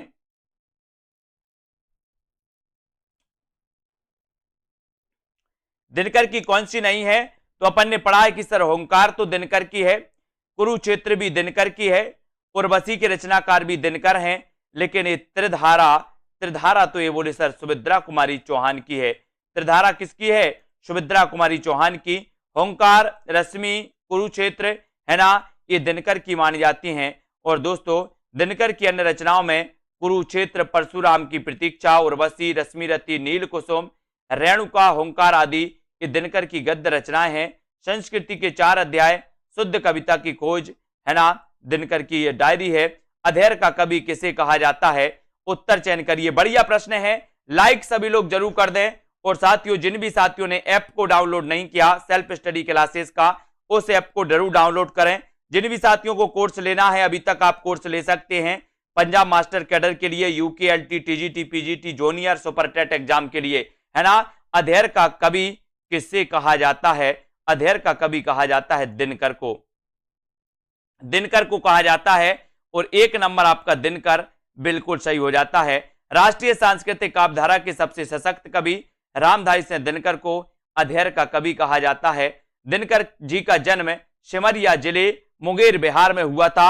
आप बिहार सरकार के अधीन सब रजिस्ट्रार, राज्यसभा के सदस्य, भागलपुर विश्वविद्यालय के उपकुलपति जो दोस्तों आप रह चुके हैं, इनके बारे में अपन को याद रखना है। अगले प्रश्न की ओर हम चर्चा करेंगे कि प्रगतिवाद में किस विचारधारा का उदय माना जाता है? बताइए। सरल क्वेश्चन और बढ़िया क्वेश्चन है दोस्तों। प्रगतिवाद में किस विचारधारा का उदय माना जाता है? बिल्कुल इन्हें अनल का कवि भी कहा जाता है, अधेर का कवि भी कहा जाता है, रामधारी सिंह दिनकर को, है ना, आग और राख का कवि भी कहा जाता है। और प्रगतिवाद में किस विचारधारा का उदय माना जाता है? मार्क्सवाद का, प्रयोगवाद का, छायावाद का या फिर जनवाद? प्रगतिवाद में किस विचारधारा का उदय माना जाता है? तो अपन ने कई बार पढ़ा है कि सर प्रगतिवाद में मार्क्सवाद का उदय माना जाता है। और उत्तर चला जाता है विकल्प नंबर ए की तरफ। ये नंबर आपका सही है। प्रगतिवाद में मार्क्सवाद विचारधारा का उदय माना जाता है। इस समाज को शोषक व शोषित दो वर्गों में बांटता है। हिंदी साहित्य में प्रगतिवाद सन 1936 ईस्वी से 1943 ईस्वी तक माना जाता है दोस्तों। और 1936 में लखनऊ में मुंशी प्रेमचंद की अध्यक्षता में पहला सम्मेलन नागार्जुन, केदारनाथ अग्रवाल, रामविलास शर्मा, नामवर सिंह आदि इस वाद के प्रमुख साहित्यकार भी रहे हैं प्रगतिवाद के, है ना। अगला क्वेश्चन है कि हिंदी साहित्य में प्रगतिवाद का उदय कब से माना जाता है? बताइए। 4 विकल्प हैं। हिंदी साहित्य में प्रगतिवाद का उदय आपको बताना है, तब आपका राइट आंसर क्या होगा? हिंदी साहित्य में प्रगतिवाद का उदय आपको चयन करना है कि प्रगतिवाद का उदय कब से माना जाता है। और यहां पर अपन ने ऊपर ही पढ़ा है कि सर प्रगतिवाद की बात करते हो तो 1936 से लेकर के 1943 का जो काल था वो क्या था, प्रगतिवाद का काल था। और उत्तर आपका बी नंबर बिल्कुल सही है, प्रगतिवाद में। ठीक है, हिंदी साहित्य में प्रगतिवाद का उदय 1936 ईस्वी से माना जा सकता है। और सन 1936 ईस्वी में लखनऊ में प्रेमचंद की अध्यक्षता में प्रगतिशील लेखक संघ का एक सम्मेलन हुआ। इसी सम्मेलन से प्रगतिशील साहित्य का प्रारंभ स्वीकार किया गया और धूमेल, नागार्जुन, त्रिलोचन, केदारनाथ अग्रवाल, मुक्तिबोध, सर्वेश्वर दयाल सक्सेना, रघुवीर सहाय इत्यादि प्रमुख प्रगतिशील लेखक भी माने जाते हैं, है ना। अगला क्वेश्चन है दोस्तों कि लखनऊ में आयोजित प्रगतिशील लेखक संघ के प्रथम अधिवेशन के अध्यक्ष कौन थे, बताइए। लखनऊ में आयोजित प्रगतिशील लेखक संघ के जो प्रथम अध्यक्ष थे वो कौन थे, बताइए, कमेंट लिखिए इसका। और यहां पर आपका बिल्कुल सही आंसर है कि सर 1936 में जो लखनऊ में प्रथम प्रगतिशील सम्मेलन हुआ था उसके अध्यक्ष थे कौन, प्रेमचंद। कौन थे, प्रेमचंद। सन 1935 ईस्वी में एम फास्टर के सभापतित्व में प्रोग्रेसिव राइटर्स एसोसिएशन नामक अंतरराष्ट्रीय संस्था का प्रथम अधिवेशन पेरिस में हुआ। इसके पश्चात सन 1936 में सज्जाद जहीर और डॉक्टर मुल्कराज आनंद के प्रयत्नों से भारत में मुंशी प्रेमचंद की अध्यक्षता में प्रगतिशील लेखक संघ का प्रथम अधिवेशन भी हुआ। इसको आपको याद रख लेना। ठीक है, अबे सुनबे गुलाब भूल मत घर पाई खुशबू रंगो आब, ये पंक्ति किसकी है, ये पंक्ति आपको बताना है। उत्तर क्या हो जाएगा, लाइक जरूर करिए सभी लोग, लाइक करिए जल्दी से। अबे सुनबे गुलाब भूल मत कर, है ना, भूल मत घर पाई खुशबू रंगो आब, ये पंक्तियां बताना है। संबंध है तो किससे है, प्रगतिवाद से है, प्रयोगवाद से है, या फिर दोस्तों समानांतर कविता से। तो ये भूल मत घर पाई खुशबू रंगो आब, ये प्रगतिवाद से है। और उत्तर एक नंबर आपका बिल्कुल सही है, ये नंबर आपका सही है। ठीक है, टीजीटी पीजीटी के लिए दोस्तों जल्द ही 125 प्रश्नों के मॉडल टेस्ट पेपर लॉन्च हो रहे हैं। जिन भी साथियों को दोस्तों मॉडल टेस्ट पेपर में एडमिशन लेना है वो ले सकते हैं, जल्द ही लॉन्च होंगे। 125 में से आप प्रगतिवादी कवि हैं, तो प्रगतिवादी कवि कौन है आपको कमेंट में लिखना है। जल्दी से लिखिए, प्रगतिवादी कवि कौन माने जाते हैं, जयशंकर प्रसाद, मुक्तिबोध, केदारनाथ अग्रवाल या फिर हरिवंश राय बच्चन। ये आपके दोस्तों 27वां प्रश्न है, कल अपन ने यहां तक पढ़ लिया था। अब आपको चयन करना है, उत्तर आपको बताना है कि कौन प्रगतिवादी कवि हैं। लिखिए सभी लोग, 4 विकल्प हमारे सामने मौजूद हैं, 4 में से आपको आंसर का चयन करना है, प्रगतिवादी कवि बताना है। और यहां पर आपका राइट आंसर जो हो जाएगा दोस्तों वो हो जाएगा क्या, केदारनाथ अग्रवाल। केदारनाथ अग्रवाल के दोस्तों इनके बारे में पढ़ा होगा आपने कि केदारनाथ अग्रवाल जो हैं ये प्रगतिवादी कवि माने जाते हैं। दोस्तों इसके पहले हमने प्रगतिवाद के बारे में पढ़ा कि प्रगतिवाद मार्क्सवाद से प्रभावित माना जाता है ना। और प्रगतिवादी दोस्तों आपने आलोचक पढ़े होंगे एक रामविलास शर्मा, है ना। और प्रगतिवाद में दोस्तों अपन ने देखा कि प्रगतिवाद के जो प्रवर्तक माने जाते हैं वो कौन माने जाते हैं, सुमित्रानंदन पंत। प्रगतिवाद के प्रवर्तक कौन माने जाते हैं, अगर एक क्वेश्चन आपसे पूछा जाए कभी कि प्रगतिवाद के प्रवर्तक कौन माने जाते हैं तो आपको लगाना सुमित्रानंदन पंत। ठीक है, और केदारनाथ अग्रवाल प्रगतिवादी कवि हैं, इनके द्वारा रचित कृतियां युग की गंगा, नींद के बादल, फूल नहीं रंग बोलते हैं, आग का आईना और अपूर्वा, ये सारी की सारी जो रचनाएं हैं दोस्तों ये क्या मानी जाती हैं, ये प्रगतिवादी कवि की रचनाएं मानी जाती हैं, प्रगतिवादी कवि यानी कि केदारनाथ अग्रवाल की। ठीक है, फिर इसके बाद जो अपना अगला क्वेश्चन होगा वो इस प्रकार से आपको यहां पर बताना है कि प्रगतिवाद के प्रमुख कवि कौन नहीं है, बताइए। नहीं है बताना है, 4 विकल्प है, अब नहीं है चयन करना है आपको। 28 का आंसर चयन करिए, प्रगतिवादी कवि कौन नहीं है, चयन करें। प्रश्न क्रमांक 28, नागार्जुन, दिनकर, मुक्तिबोध या फिर अज्ञेय। तो फटाक से देखते हैं सबसे पहले आंसर किसका आता है, कौन सबसे पहले आंसर बताता है। प्रगतिवादी कवि कौन नहीं है, इसका आंसर आपको बताना है। तो आपने पढ़ा है कि नागार्जुन तो हैं, इनका वास्तविक नाम क्या था, इनका वास्तविक नाम था वैद्यनाथ नागार्जुन का, है ना। ये तो प्रगतिवादी माने जाते हैं, दिनकर भी हैं, है ना। और कौन नहीं है दोस्तों, अज्ञेय, प्रोफेसर अज्ञेय, ये प्रगतिवादी कवि हैं तब प्रगतिवाद के प्रमुख कवि नहीं है, तो प्रमुख कवि कौन नहीं है? प्रमुख कवि नहीं है, सी नंबर, है ना। अज्ञेय प्रमुखता प्रयोगवादी एवं नई कविता के कवि हैं, ना कि प्रगतिवाद के। नागार्जुन, दिनकर एवं मुक्तिबोध दोस्तों ये माने जाते हैं अपने काय के प्रगतिवाद के। ठीक है, 29 का आंसर आपको चयन करना है, चयन करिए। 29 का आंसर आप चयन करेंगे। पुष्प की अभिलाषा नामक प्रसिद्ध कविता किसने लिखी? बढ़िया क्वेश्चन है, सरल क्वेश्चन है, आसान क्वेश्चन है, सभी से आना चाहिए। बताइए, तो पुष्प की अभिलाषा नामक प्रसिद्ध कविता किसने लिखी? 29 का ये उत्तर आपको चयन करना है। किसने लिखी पुष्प की अभिलाषा? करिए चयन, और यहां पर आपका बिल्कुल सही आंसर हो जाएगा। बात पुष्प की अभिलाषा की हुई है, तो पुष्प की अभिलाषा नामक प्रसिद्ध जो कविता है, ये कविता किसने लिखी? तो ये लिखी है किसने? माखनलाल चतुर्वेदी ने। माखनलाल चतुर्वेदी, यानी कि आपका उत्तर चला जाता है विकल्प नंबर 1 की तरफ। ये नंबर आपका बिल्कुल सही हो जाता है। ठीक है, माखनलाल चतुर्वेदी ने ये दोस्तों लिखी है, इसको याद रख लेना। माखनलाल चतुर्वेदी द्वारा लिखित ये पुष्प की अभिलाषा कविता सभी लोगों को लगभग पता है। हिंदी के आधुनिक काल के द्विवेदी युगीन कवि माखनलाल चतुर्वेदी राष्ट्रीय काव्यधारा के कवि हैं और एक भारतीय आत्मा उपनाम से प्रसिद्ध हैं। अगर कभी आपसे पूछा जाए कि एक भारतीय आत्मा उपनाम से प्रसिद्ध जो हैं वो कौन है, तो आप क्या लगाओगे? माखनलाल चतुर्वेदी। ठीक है, पुष्प की अभिलाषा वीर रस से पूर्ण राष्ट्रीय कविता लिखी, है ना। हिम किरीटनी इनकी रचना है, हिम तरंगणी, माता तथा समर्पण आदि माखनलाल चतुर्वेदी के काव्य संग्रह माने जाते हैं। कुमकुम, रश्मि रेखा, अपलक, क्वासी, हम बिस्पाई जन्म के, विनोबा स्तबंध तथा उर्मिला, ये बालकृष्ण शर्मा नवीन की रचनाएं मानी जाती हैं। ठीक है, और आपको पता है मिलन, पथिक, मानसी, स्वप्न, कविता कौमुदी आदि ये रामनरेश त्रिपाठी की रचनाएं हैं। ठीक है, गंगा अवतरण, उद्धव शतक, हरिश्चंद्र, है ना, हिंडोला, श्रृंगार लहरी, कल काशी, उद्धव शतक, ये सारी की सारी रचनाएं किसकी हैं दोस्तों? ये मानी जाती जगन्नाथ दास रत्नाकर की। ठीक है, ये सारी रचनाएं आपको पढ़ना है।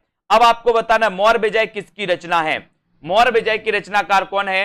ये क्वेश्चन तो कई बार आया है, चयन करना है आपको। मौर्य विजय किसकी रचना है? मैत्री शरण गुप्त की, सियाराम शरण गुप्त की, या फिर श्याम नारायण पांडे, या इनमें से कोई नहीं।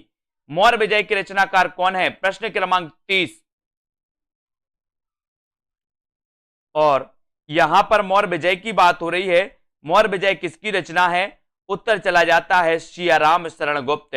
सियाराम शरण गुप्त, यानी कि आपका बी नंबर बिल्कुल सही है। मौर्य विजय के रचनाकार कौन है? सियाराम शरण गुप्त हैं। बी आपका बिल्कुल सही आंसर। ठीक है, मौर्य विजय के बारे में, मौर्य विजय सियाराम शरण गुप्त की कृति है और इनकी अन्य रचनाओं में पाथे इनकी रचना है, गोद और नारी, अंतिम आकांक्षा, गोपिका, बापू, अनाथ, आद्रा और विषाद, है ना, ये रचना इनकी मानी जाती है दोस्तों। किसकी? सियाराम शरण गुप्त की। और मौर्य विजय एक कई बार एग्जाम में पूछी गई। ठीक है, तो आपका उत्तर बी की तरफ चला जाता है। प्रगतिशील लेखक संघ की स्थापना कब की गई? बताइए, प्रगतिशील लेखक संघ की स्थापना, प्रगतिशील लेखक संघ आपको पता है दोस्तों कि अगर लंदन की बात करते हैं तो लंदन में ये 1935 में स्थापित हुआ था, है ना। सज्जाद आदि ऐसे बहुत सारे विद्वान थे जिन्होंने दोस्तों इस प्रगतिशील लेखक संघ की स्थापना में दोस्तों योगदान दिया था। लेकिन अगर बात करें भारत में, तो भारत में प्रगतिशील लेखक संघ की स्थापना हुई थी 1936 में और ये प्रथम अधिवेशन हुआ था दोस्तों। कब? प्रथम अधिवेशन हुआ था लखनऊ में, है ना। अगर बात करें सन 1935 ईस्वी में E.M. फास्टर के सभापतित्व में पेरिस में प्रोग्रेसिव राइटर्स एसोसिएशन नामक अंतरराष्ट्रीय संस्था का प्रथम अधिवेशन हुआ।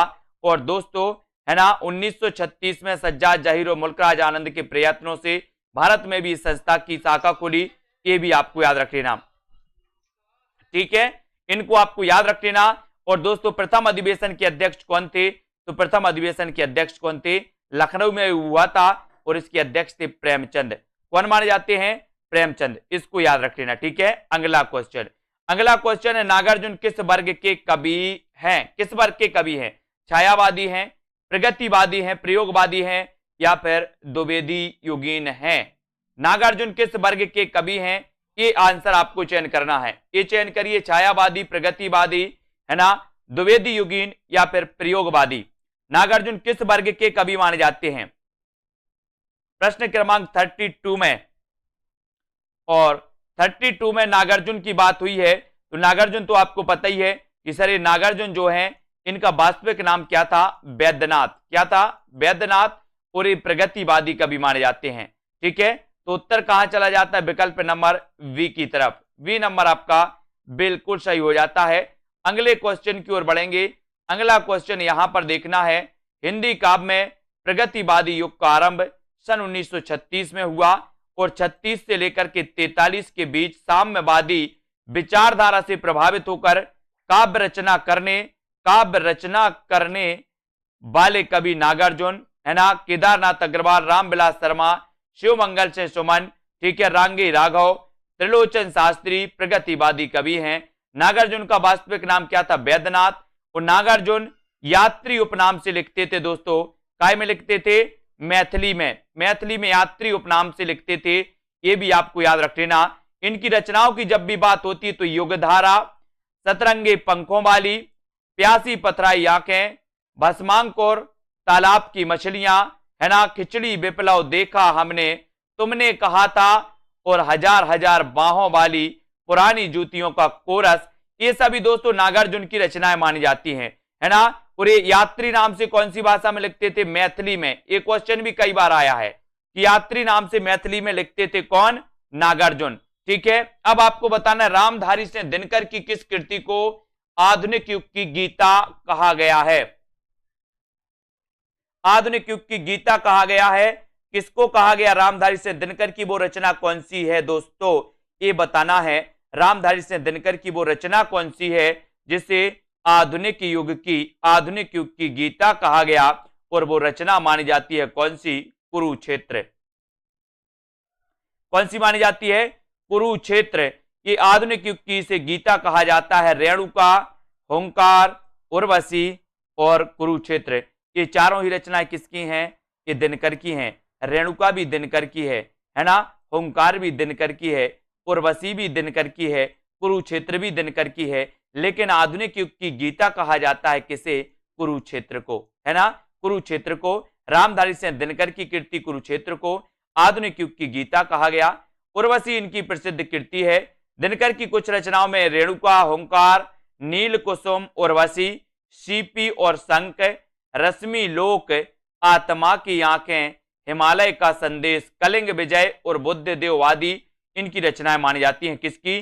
दिनकर जी की। अगला क्वेश्चन है आयुष जी, हल्दी घाटी वीर रस प्रधान प्रबंध काव्य है तो कौन सा है? हल्दी घाटी वीर रस प्रधान प्रबंध काव्य है श्याम नारायण पांडे, नवीन, सोहनलाल द्विवेदी या फिर इनमें से कोई नहीं।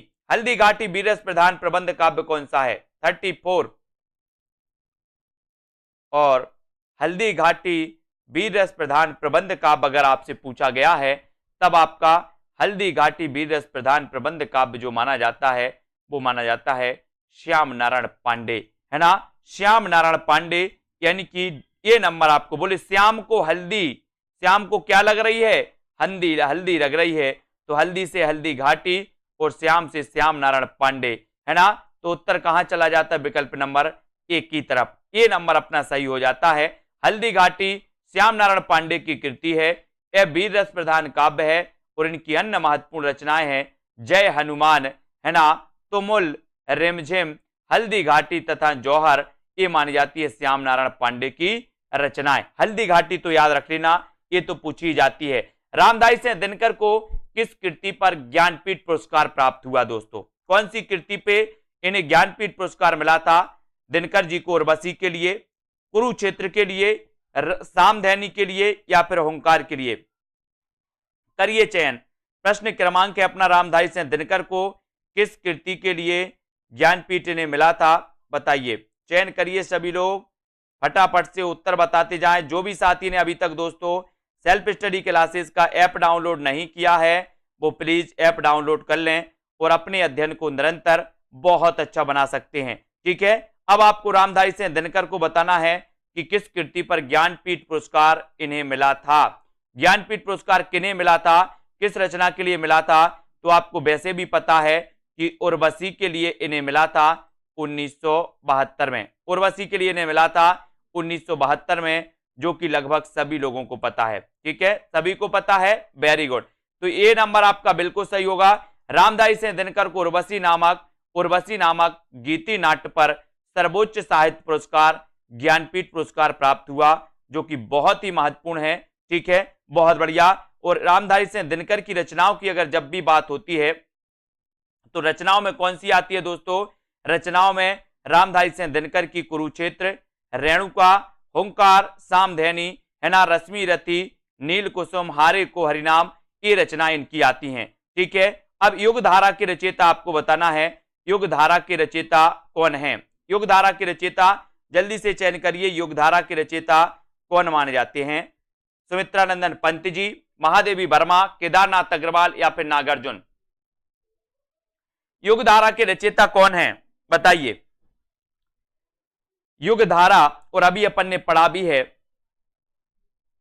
क्या पढ़ा है कि सर युगधारा के जो रचयिता हैं वो रचयिता है कौन? नागार्जुन। इनका वास्तविक नाम क्या था? बोले सर वैद्यनाथ, है ना। ये मैथिली में किस नाम से लिखते थे? तो मैथिली में लिखते थे ये यात्री नाम से। ठीक है, ये भी सभी को पता है। तो उत्तर चला जाता है सी की तरफ। सी नंबर आपका बिल्कुल सही है। युगधारा, इनकी रचनाओं में युगधारा, सतरंगे पंखों वाली, है ना, प्यासी पथराई आंखें, भस्मांकुर, ठीक है, तालाब की मछलियां, तुमने कहा था, खिचड़ी विप्लव, देखा हमने, नागार्जुन की रचना, हजार हजार बाहों वाली रचना भी इन्हीं की है, पुरानी जूतियों का कोरस, नागार्जुन की प्रमुख काव्य कृतियां मानी जाती हैं दोस्तों, है ना। ये भस्मांकुर इनका एक क्या माना जाता है? खंड काव्य माना जाता है, खंड काव्य। ठीक है, इसको भी अपन को याद रख लेना, भस्मांकुर इनका खंड काव्य है दोस्तों। किसका? दिनकर, अपने नागार्जुन जी का। अब यहां पर काव्य संग्रहों के साथ सुमेलित करना है, तो ये सुमेलित करना है आपको, कूट भी नीचे दिया है, कूट में से चयन करिए और सुमेलित करिए कि फूल नहीं रंग बोलते के रचनाकार कौन है, बुनी हुई रस्सी के रचनाकार कौन है, या फिर युगधारा के रचनाकार कौन है? जल्दी से बताइए सभी लोग, बुनी हुई रस्सी के रचनाकार कौन है? कमेंट में लिखिए। बुनी हुई रस्सी के रचनाकार कौन माने जाते हैं? कमेंट में आपको लिखना है बुनी हुई रस्सी। और नागार्जुन की कौन सी कृति है, केदारनाथ अग्रवाल की कौन सी है, भवानी प्रसाद मिश्र की कौन सी कृति है? हाँ, माली भी इनका उपनाम है, दिनेश जी बिल्कुल सही, है ना। तो यहां पर आपका उत्तर चला जाएगा दोस्तों क्या? सी की तरफ। ठीक है, ठीक है, सी तरफ आपका बिल्कुल सही हो जाएगा। यानी कि दोस्तों नरेंद्र शर्मा का अपन ने देखा प्रवासी के गीत, ये है ना। नागार्जुन की अपन ने युगधारा पढ़ी है, केदारनाथ अग्रवाल की फूल नहीं रंग बोलते हैं, भवानी प्रसाद मिश्र की बुनी हुई रस्सी, है ना। तो इस प्रकार से अपना ये हो जाएगा। यहां पर देख लो सीधे सीधे, बोले सर, है ना, नरेंद्र शर्मा प्रवासी के गीत, नरेंद्र शर्मा की रचना प्रवासी के गीत है, नागार्जुन की रचना युगधारा है, केदारनाथ अग्रवाल फूल नहीं रंग बोलते हैं, ठीक है, भवानी प्रसाद मिश्र बुनी हुई रस्सी, और कुंवर नारायण आत्मजयी, आत्मजयी। ठीक है, बालकृष्ण शर्मा नवीन का सर्वप्रथम प्रकाशित काव्य संग्रह है तो कौन सा है? बालकृष्ण शर्मा नवीन का हमें बताना है क्वासी, उर्मिला, रश्मि रेखा या फिर कुमकुम। यानी कि आपका 38 का आंसर बालकृष्ण शर्मा नवीन का सर्वप्रथम प्रकाशित जो काव्य संग्रह है वो आपको बताना है, वो कौन सा है? सर्वप्रथम प्रकाशित बताना है। और अपन ने पढ़ा भी है, कौन सा है सर्वप्रथम? क्वासी। 38 का आंसर बताना है आपको। और यहां पर आपका राइट आंसर हो जाएगा कुमकुम, है ना। बालकृष्ण शर्मा नवीन का सर्वप्रथम प्रकाशित जो काव्य संग्रह है वो काव्य संग्रह है कुमकुम। यानी आपका उत्तर डी नंबर, कुमकुम सही होगा। बालकृष्ण शर्मा नवीन का प्रथम प्रकाशित जो कविता संग्रह है दोस्तों वो कुमकुम है ना। इसके अतिरिक्त नवीन के अन्य काव्य ग्रंथ उर्मिला, आपलक, रश्मि रेखा और क्वासी ये माने जाते। ठीक है, कौन सी रचना रामधारी सिंह दिनकर की नहीं है? रामधारी सिंह दिनकर की कौन सी रचना नहीं है, बताइए जल्दी से। कौन सी रचना नहीं है दिनकर जी की? चयन करेंगे सभी लोग, दिनकर जी की कौन सी रचना नहीं मानी जाती?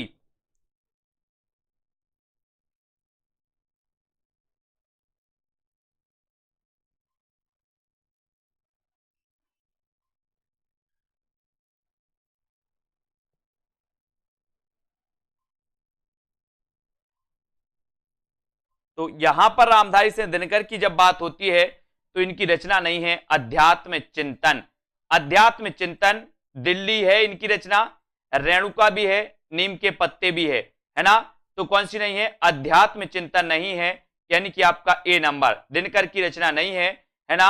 और हुंकार की बात करें तो हुंकार है, रसवंती भी है, कुरुक्षेत्र है, सामधैनी है, नील कुसुम है, दिल्ली है, ठीक है। ये सारी रचनाएं मानी जाती हैं दोस्तों। द्वंद्व गीत, रश्मि रथी, उर्वशी, परशुराम की प्रतीक्षा, है ना, हारे को हरिनाम, धूप और धुआं, है ना, ये सारी रचनाएं मानी जाती है। आत्मा की आंखें, नीम के पत्ते, नीम के पत्ते भी पूछी जाती है, ठीक है। नीम के पत्ते के रचनाकार कौन है? एक हथौड़े वाला घर में और हुआ किसकी पंक्ति है? एक हथौड़े वाला घर में और हुआ, ये पंक्ति किसकी है? ये पंक्ति बताना है। ये पंक्ति एक हथौड़ा वाला घर में और हुआ, ये किसकी पंक्ति है? उत्तर चला जाता है केदारनाथ अग्रवाल की। किसकी पंक्ति है? केदारनाथ अग्रवाल की। और ए नंबर केदारनाथ अग्रवाल आपका बिल्कुल सही हो जाता है। केदारनाथ अग्रवाल प्रगतिवाद के प्रमुख कवि हैं, है ना। एक हथौड़ा वाला घर में और हुआ, आज नदी बिल्कुल उदास थी, है ना। इन पंक्तियों तथा इनकी काव्य कृतियां इस प्रकार हैं दोस्तों। नींद के बादल, युग की गंगा केदारनाथ अग्रवाल, फूल नहीं रंग बोलते हैं केदारनाथ अग्रवाल। ये रचनाएं अपन को याद करना है, ठीक है। ये रचनाएं हमेशा पूछी जाती हैं। बढ़ते हैं अगले क्वेश्चन की ओर, अगले प्रश्न को देखते हैं। इनमें से कौन सा कवि प्रगतिवादी नहीं है? ये क्वेश्चन तो कई बार पूछे जाते हैं। और प्रगतिवादी जो कवि हैं उनको आपको याद करना है। कौन सा प्रगतिवादी कवि नहीं है बताइए? केदारनाथ अग्रवाल नहीं है, भवानी प्रसाद मिश्र, त्रिलोचन या फिर शिवमंगल सिंह सुमन। प्रगतिवादी जो कवि हैं वो कौन नहीं है? ये प्रश्न आपको बताना है। कौन सा कवि प्रगतिवादी नहीं है? और इसका सही उत्तर होगा आपका कि जो प्रगतिवादी नहीं है वो कौन नहीं है? भवानी प्रसाद मिश्र, है ना। यानी कि आपका जो बी नंबर है वो बिल्कुल सही है, ठीक है। भवानी प्रसाद मिश्र आपका सही हो जाएगा दोस्तों। हरि भवानी शकुन करे, शेर नरे रघुधर्म करे। ये भवानी प्रसाद प्रयोगवादी कवि माने जाते हैं, है ना। तो केदारनाथ अग्रवाल, वासुदेव सिंह, त्रिलोचन, शिवमंगल सिंह सुमन ये प्रगतिवादी कवि माने जाते हैं, जबकि भवानी प्रसाद मिश्र ये प्रयोगवादी कवि हैं, है ना। और ये दूसरे तार सप्तक से जुड़े हुए थे। कौन? भवानी प्रसाद मिश्र, है ना। अब यहां पर बढ़ते हैं, कृतियों तथा कृतिकारों को सुमेलित करना है ईश्वर की अध्यक्षता में। और कबूतर, है ना, कबूतर आत्महत्या के विरुद्ध और जलसाघर, ये रचनाएं कौन सी हैं? ये रचनाएं किसकी हैं? ये आपको सुमेलित करना है। तो करिए सुमेलित। ईश्वर की अध्यक्षता, ये रचना किसकी है? या फिर अब कबूतर या फिर आत्महत्या के विरुद्ध या जलसाघर। और यहां पर आपका बिल्कुल सही आंसर होगा कि ईश्वर की अध्यक्षता में लीलाधर जगूड़ी, है ना। कबूतर के रचनाकार उदय प्रकाश, आत्महत्या के रघुवीर सहाय, जलसाघर के रचनाकार श्रीकांत और सतरंगे पंखों वाली ये नागार्जुन। अब आपसे अगर पूछा जाए कि ईश्वर की अध्यक्षता में की रचनाकार कौन है? लीलाधर जगूड़ी हैं। कबूतर के रचनाकार कौन है? उदय प्रकाश हैं। आत्महत्या के विरुद्ध के रचनाकार कौन है? रघुवीर सहाय, है ना। जलसाघर के रचनाकार कौन है? तो श्रीकांत हैं। सतरंगे पंखे वाली की रचना किसने की? तो वो की नागार्जुन ने। ये रचनाएं आपको याद करना है, ये हमेशा पूछी जाएंगी। हालाबाद के प्रवर्तक कौन है? ये क्वेश्चन तो अभी पूछा गया था पंजाब मास्टर गाइडर में। हालाबाद के प्रवर्तक कौन है बताइए? कौन माने जाते हैं दोस्तों? मासलवाद और हालाबाद ये दो चले थे। अब मासलवाद तो आपको पता है रामेश्वर शुक्ल अंचल हैं, लेकिन हालाबाद आपसे पूछा गया तो हालाबाद के प्रवर्तक कौन है? नरेंद्र शर्मा, रामेश्वर शुक्ल अंचल, जगदीश गुप्त या फिर हरिवंश राय बच्चन। हालाबाद के प्रवर्तक कौन माने जाते हैं? ये उत्तर आपको चयन करना है, सभी लोग चयन करेंगे उत्तर को। हालाबाद के प्रवर्तक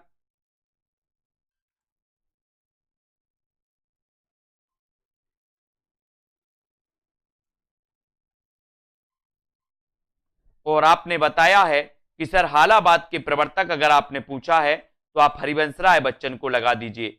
हरिवंश राय बच्चन ये हालाबाद के प्रवर्तक हैं। अब इनके बारे में इनकी जो रचनाएं पूछी जाती हैं दोस्तों हरिवंश राय बच्चन की, मधुबाला, मधुशाला, रस कलश, ये पूछी जाती हैं, है ना।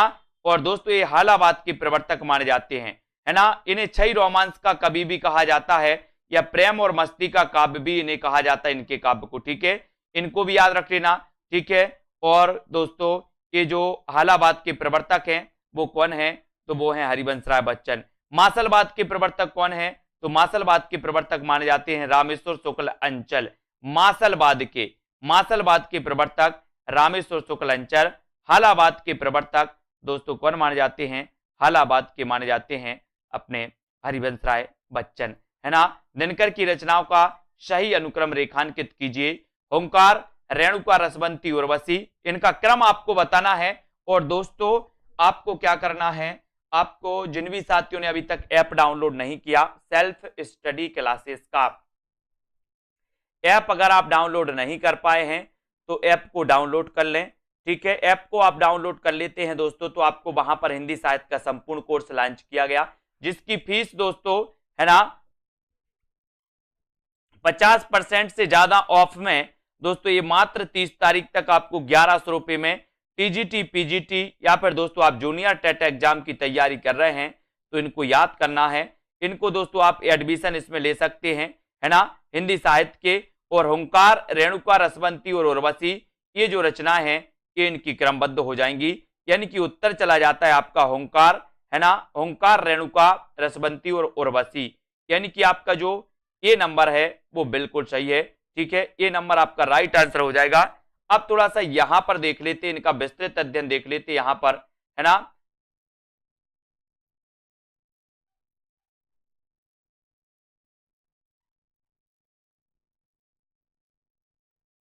ठीक है, इसको थोड़ा सा अपन देखते हैं,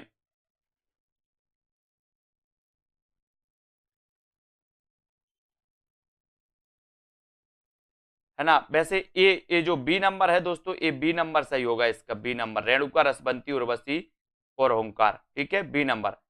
इसको देख लो थोड़ा सा, ये बी नंबर सही, हाँ ऑप्शन गलत है। रेणुका, ओंकार ये आता है, ऑप्शन गलत है उसका। रेणुका, ओंकार, रसवंती, द्वंद्व गीत, कुरुक्षेत्र, सामधेनी, रश्मि रथी, नील कुसुम, दिल्ली, उर्वशी, ठीक है। इनको देख लो, वो तो ठीक है, ठीक है।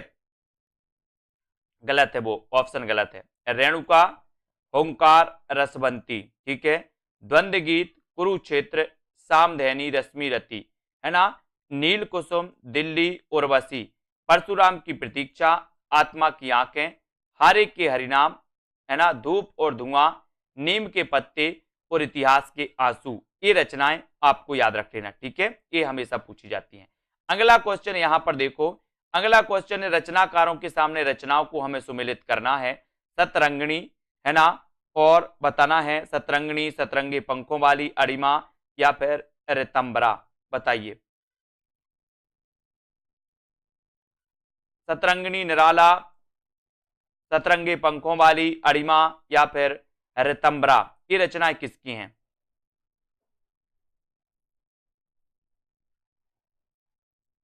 तो ये रचनाएं आपसे पूछी जाएंगी दोस्तों। तो यहां पर अपन सीधे सीधे देखो, सतरंगिनी रचना तो किसकी है? हरिवंश राय बच्चन की। सतरंगे पंखों वाली रचना किसकी है? नागार्जुन की, ठीक है। अरिमा के रचनाकार कौन है? सूर्यकांत त्रिपाठी, निराला। ऋतंबरा रचना किसकी है? केदारनाथ अग्रवाल की। और हम बिस्पाई जन्म के बाल कृष्ण शर्मा, ठीक है। सतरंगिनी आपसे पूछा जाएगा, बोले हरिवंश राय बच्चन सतरंगिनी, है ना। बोले हरि ने सतरंगी दुनिया बनाई है, बनाई कि नहीं बनाई? सतरंगी दुनिया किसने बनाई? आपने बनाई कि हरि ने बनाई? बोले सर हरि ने बनाई। तो हरिवंश राय बच्चन ठीक है। सतरंगे पंखों वाली को कौन खा गया? बोले सतरंगे पंखों वाली को नांग खा गया, नांग खा गया तो नागार्जुन। ठीक है। अरिमा किसकी है? अरिमा सूर्यकांत त्रिपाठी निराला, निराला की है, इसको याद रखो। ऋतंबरा के रचनाकार कौन है? तो केदारनाथ मिश्र प्रभात, केदारनाथ मिश्र प्रभात हैं ये, केदारनाथ अग्रवाल नहीं है, ये केदारनाथ मिश्र प्रभात हैं, है ना। और हम बिस्पाई जन्म के ये बाल कृष्ण भट्ट। बोले हम तो विष भी डाल देते, बोले सर हम तो जन्म से बालों में विष डाल रहे हैं, बाल कृष्ण भट्ट बाल में डाल रहे विष, है ना, तो ये विष डाल रहे हैं बाल में, तो बाल कृष्ण भट्ट हम बिस्पाई जन्म के, है ना। हरिजन गाथा किसकी रचना है? हरिजन गाथा के रचनाकार बताना है। धूमिल है, आलोक धनवा है, लीलाधर जगुड़ी या फिर नागार्जुन। हरिजन धनवा की किसकी रचना मानी जाती है? प्रश्न क्रमांक 46 में। और 46 में आपको पता है हरिजन गाथा नागार्जुन। हरिजन गाथा के रचनाकार कौन है? तो हरिजन गाथा के रचनाकार नागार्जुन माने जाते। ठीक है। वैद्यनाथ इनका वास्तविक नाम। यात्री और दोस्तों माली, यात्री और माली भी इनका उपनाम था, माली। ठीक है। यात्री और माली इनका उपनाम था नागार्जुन का, है ना। और दोस्तों हरिजन गाथा के रचनाकार नागार्जुन। ईश्वर की अध्यक्षता में लीला, बोले ईश्वर की अध्यक्षता में लीला हुई थी, लीला पढ़ते ना अपन, कृष्ण लीला, बोले लीला, तो ईश्वर की अध्यक्षता में लीला जगुड़ी। दुनिया रोज बनती है, आलोक धनवा, है ना। मौची राम, मौची राम सुदामा पांडे धूमिल, मौची राम सुदामा पांडे धूमिल। ठीक है। अब इनमें से बताइए कौन सा नाम सही है? पहला तार सप्तक, तार सप्तक, दूसरा तार सप्तक, तीसरा तार सप्तक, कौन सा नाम सही है? सही नाम आपको चयन करना है, तो कौन सा नाम सही होता है इसमें से बताइए।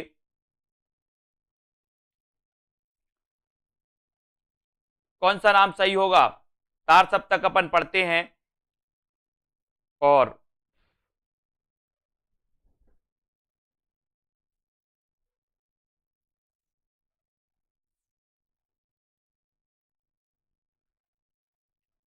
है ना, तो इसमें आपका सही हो जाएगा दोस्तों ये तार सप्तक, तार सप्तक इसमें सही है ना।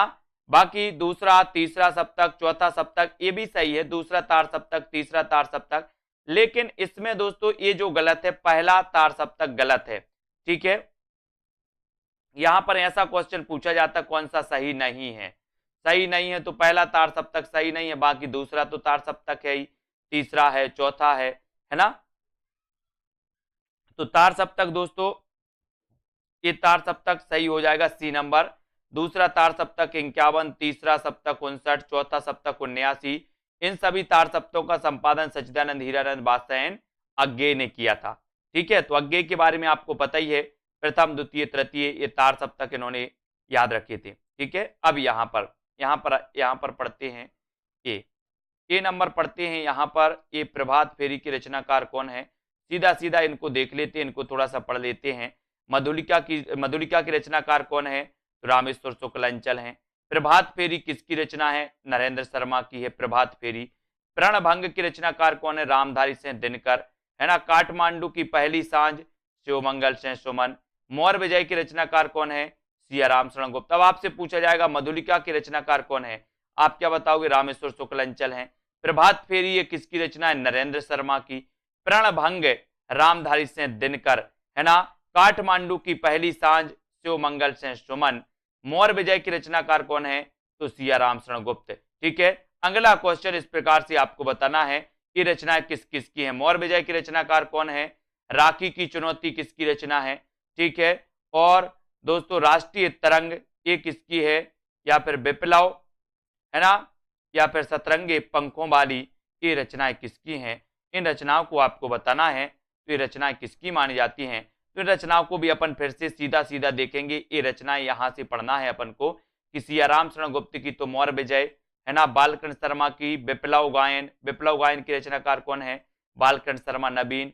ठीक है। राखी की चुनौती किसकी रचना है? सुभद्रा कुमारी चौहान। राखी की चुनौती। राष्ट्रीय तरंग की रचनाकार कौन है? गया प्रसाद शुक्ल स्नेही। और सतरंगे पंखों वाली ये रचना किसकी है? तो ये रचना है दोस्तों नागार्जुन की। ठीक है। तो मौर्य विजय सियाराम शरण गुप्त, विप्लव गायन बालकृष्ण शर्मा नवीन, राखी की चुनौती सुभद्रा कुमारी चौहान, राष्ट्रीय तरंग गया प्रसाद शुक्ल स्नेही और सतरंगे पंखों वाली को कौन खा गया? बोले सर नाग। तो नागार्जुन आपका बिल्कुल सही हो जाएगा। ठीक है, 9 बजे रोज 9 बजे क्लास होती है दोस्तों, आपकी 40 मिनट की क्लास होती है। अब यहां पर आपको चयन करना है, यहां पर आपको बताना है कि रचना ना तो दर्शन है और ना किसी ज्ञानी के प्रौढ़ मस्तिष्क का चमत्कार, यह तो अंततः एक साधारण मनुष्य का शंकाकुल हृदय ही है जो मस्तिष्क के हृदय पर चढ़कर बोल रहा है। रामधारी से दिनकर द्वारा कहा गया यह कथन उनके किस काव्य के संबंध में है? ये आपको बताना है, ये आपको बताना है पुष्पा जी। 50 का आंसर आपको बताना है, सभी लोग बताइए। रचना ना तो दर्शन है और ना किसी ज्ञानी के प्रौढ़ मस्तिष्क का चमत्कार, यह तो अंततः एक साधारण मनुष्य का शंकाकुल हृदय ही है जो मस्तिष्क के स्तर पर चढ़कर बोल रहा है। रामधारी से दिनकर द्वारा कहा गया यह कथन उनके किस काव्य के संबंध में है? तो किस काव्य के संबंध में है दोस्तों? ये जो है ये कुरुक्षेत्र के संबंध में है। ठीक है, कुरुक्षेत्र, रश्मि रथी, उर्वशी और दोस्तों परशुराम की प्रतीक्षा। ठीक है, ये रचना इनकी मानी जाती है। रचना ना तो दर्शन है ना किसी ज्ञानी के प्रौढ़ मस्तिष्क का चमत्कार, यह तो अंततः एक साधारण मनुष्य का शंकाकुल क्या है? हृदय है, शंकाकुल हृदय है। ये दोस्तों कुरुक्षेत्र से संबंधित है, रामधारी सिंह दिनकर की रचना है। रामधारी सिंह दिनकर की रचनाओं में रेणुका 1935 सबसे पहले रेणुका आती है, ओंकार आती है, फिर 1939 में रसवंती, द्वंद्व गीत, कुरुक्षेत्र, सामधैनी, रश्मि रति, नील कुसुम, दिल्ली है ना, उर्वशी, परशुराम की प्रतीक्षा, आत्मा की आंखें, हरि को हरिनाम है ना, धूप और धुआं, नीम के पत्ते, इतिहास के आंसू इत्यादि ये रचनाएं। अब आपको क्रमबद्ध यहां पर बताना है, क्रमबद्ध चयन करना है साथियों। जन्म काल के आधार पर निम्नलिखित कवियों का सही अनुक्रम बताइए।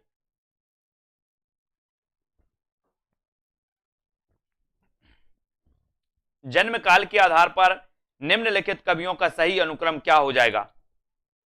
जन्म काल के आधार पर सबसे पहले कौन से कवि आते हैं? अनुराग जी, नागार्जुन, त्रिलोचन, नागार्जुन या फिर भवानी प्रसाद मिश्र। तो यहां पर आपका बिल्कुल सही आंसर है कि सर नागार्जुन तो आते ही हैं, लेकिन इसमें नागार्जुन में भवानी प्रसाद मिश्र, त्रिलोचन और नरेश मेहता ये आते हैं। ठीक है, तो इनके जन्म काल को देखो, नागार्जुन 1911 है ना, नागार्जुन। ठीक है, भवानी प्रसाद मिश्र 1913, ठीक है, त्रिलोचन 17, नरेश मेहता 21। तो ये आपको आनी चाहिए, ये आपको दोस्तों क्रमबद्ध आनी चाहिए। नागार्जुन 11 है ना, भवानी प्रसाद मिश्र में 13 है ना, त्रिलोचन में 17 और दोस्तों नरेश मेहता का 21 इनको याद रखोगे है ना। 21 दिनकर की किस कृति का कथानक कर्ण है? बढ़िया प्रश्न है, बहुत बढ़िया प्रश्न है दोस्तों, अच्छा प्रश्न आपसे पूछा गया। प्रश्न क्या है कि दिनकर की किस कृति का कथानक कर्ण है? कर्ण बताना है, किस कृति का कथानक है कर्ण? कुरुक्षेत्र का है, परशुराम की प्रतीक्षा का है या फिर उर्वशी का है? सभी लोग लाइक जरूर कर दीजिए वीडियो को दोस्तों। 52 का आंसर दिनकर की किस कृति का कथानक कर्ण है, ये प्रश्न आपसे पूछा गया और 52 में आपने लगा दिया कि सर इनकी रचनाएं तो ये सारी हैं, कुरुक्षेत्र भी इनकी रचना है, परशुराम की प्रतीक्षा भी है, उर्वशी भी है, रश्मि रथी भी है, लेकिन जो कर्ण है वो दोस्तों कथानक कर्ण है वो रश्मि रथी का है, यानी कि आपका जो बी नंबर है वो बिल्कुल है। रश्मि रथी रामधारी सिंह दिनकर का खंड काव्य है जिसका कथानक कर्ण है। अन्य रचनाएं भी राष्ट्रीय सांस्कृतिक चेतना प्रगतिवादी कवि रामधारी सिंह दिनकर की हैं, है ना, इनको अपन को याद रख लेना। प्रगतिशील लेखक संघ की स्थापना लंदन में किसके प्रयत्न से हुई थी? बताइए किसके प्रयत्न से हुई थी लंदन में? लंदन में ये चयन आपको करना है। प्रगतिशील लेखक संघ की स्थापना दोस्तों लंदन में किसके प्रयासों से हुई थी, ये आपको बताना है। प्रश्न क्रमांक 53 का आंसर आपको चयन करना है। और प्रगतिशील लेखक संघ की स्थापना लंदन में किसके प्रयत्न से हुई थी? तो वो प्रयत्न है दोस्तों अपना सी नंबर, मुल्कराज आनंद व सज्जाद जहीर, है ना, मुल्कराज आनंद व सज्जाद जहीर के प्रयासों से हुई थी, यानी कि सी नंबर। कब हुई थी दोस्तों? 1935 में, 1935 में, ठीक है। फिर भारत में कब हुई थी? 1936 में, है ना। लखनऊ में इसका पहला क्या हुआ था? अधिवेशन हुआ था। पहले अध्यक्ष कौन थे इसके? तो इसके पहले अध्यक्ष थे कौन? प्रेमचंद। ये सभी को पता होगा, ठीक है, ये सभी को पता है, बहुत बढ़िया। तो अब यहां पर अपन देखते हैं दोस्तों इसके बारे में कि 1935 में लगभग फ्रांस की राजधानी पेरिस में एम फास्टर्स के नेतृत्व में प्रोग्रेसिव राइटर्स एसोसिएशन की स्थापना हुई थी। इसी तर्ज पर भारत के मुल्कराज आनंद एवं सज्जाद जहीर ने दोस्तों क्या किया था? सज्जाद जहीर, है ना, भारत के डॉक्टर मुल्कराज आनंद एवं सज्जाद जहीर ने ब्रिटिश राजधानी लंदन में प्रगतिशील लेखक संघ की स्थापना की थी। प्रगतिवादी काव्य सृष्टि है। प्रगतिवादी काव्य सृष्टि आपको बताना है कैसी है? दार्शनिक है, वर्ग चेतना प्रधान है, व्यक्तिक यथार्थ या फिर यथा स्थितिवादी है। प्रगतिवादी काव्य सृष्टि कैसी मानी जाती है? कमेंट में आपको लिखना है। वीडियो को लाइक और शेयर जरूर करना है। 10 बजे एग्जाम पर यूट्यूब चैनल में दोस्तों एक क्लास आती है आपके लिए हिंदी साहित्य की, वो भी आप अटेंड कर सकते हो। सेल्फ स्टडी क्लासेस का ऐप अभी तक डाउनलोड अगर नहीं किया है तो आज ही सेल्फ स्टडी क्लासेस का ऐप डाउनलोड कर लें, है ना। और प्रगतिवादी काव्य सृष्टि है तो वो कौन सी है? वर्ग चेतना प्रधान, यानी कि आपका जो बी नंबर वर्ग चेतना प्रधान है वो बिल्कुल सही हो जाएगा, ठीक है, बी नंबर आपका सही हो जाएगा। और दोस्तों 1 तारीख से यानी कि 1 अप्रैल से लॉन्च होने वाला है टीजीटी पीजीटी का मॉडल पेपर। मॉडल पेपर यानी कि जिसमें 125 प्रश्न होंगे।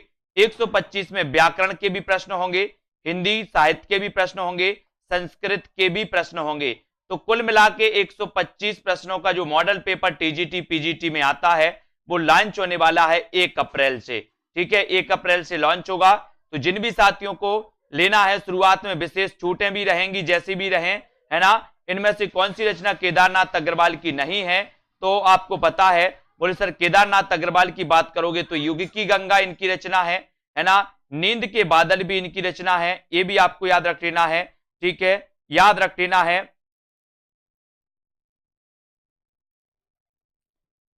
ठीक है। और आग का झरना और युगधारा ये दोस्तों किसकी है?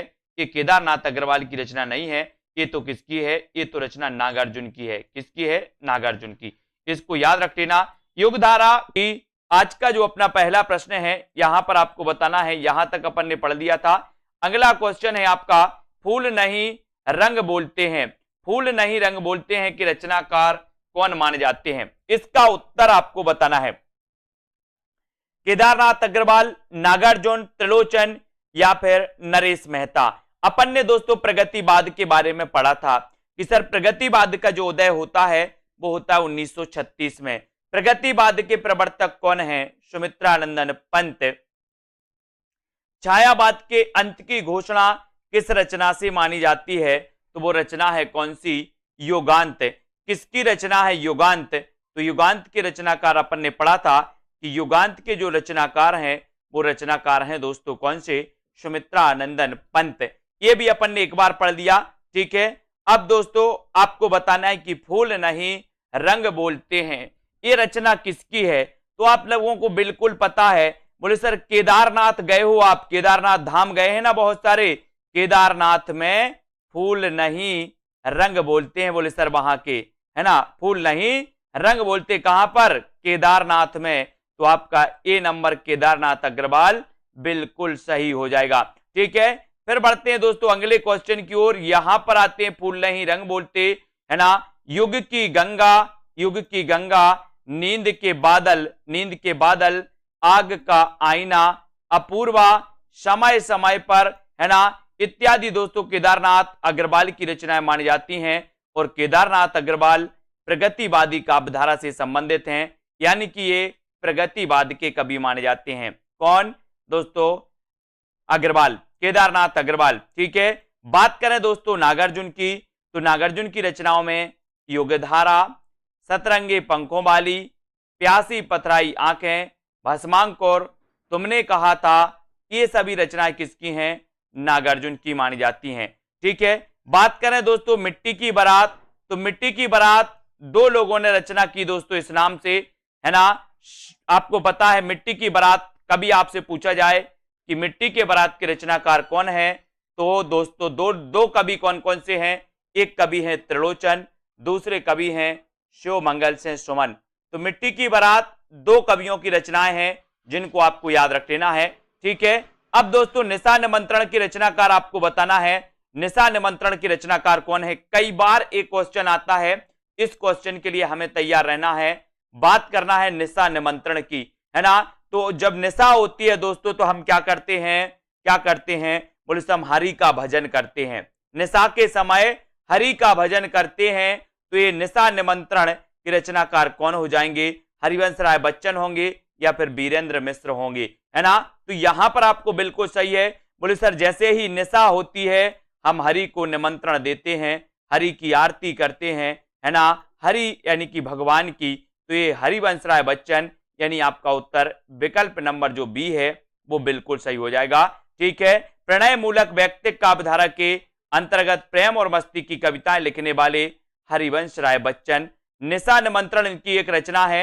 मधुशाला, मधुबाला, मधु कलश, मिलन यामिनी, एकांत संगीत, प्रणय पत्रिका, सतरंगिनी, है ना।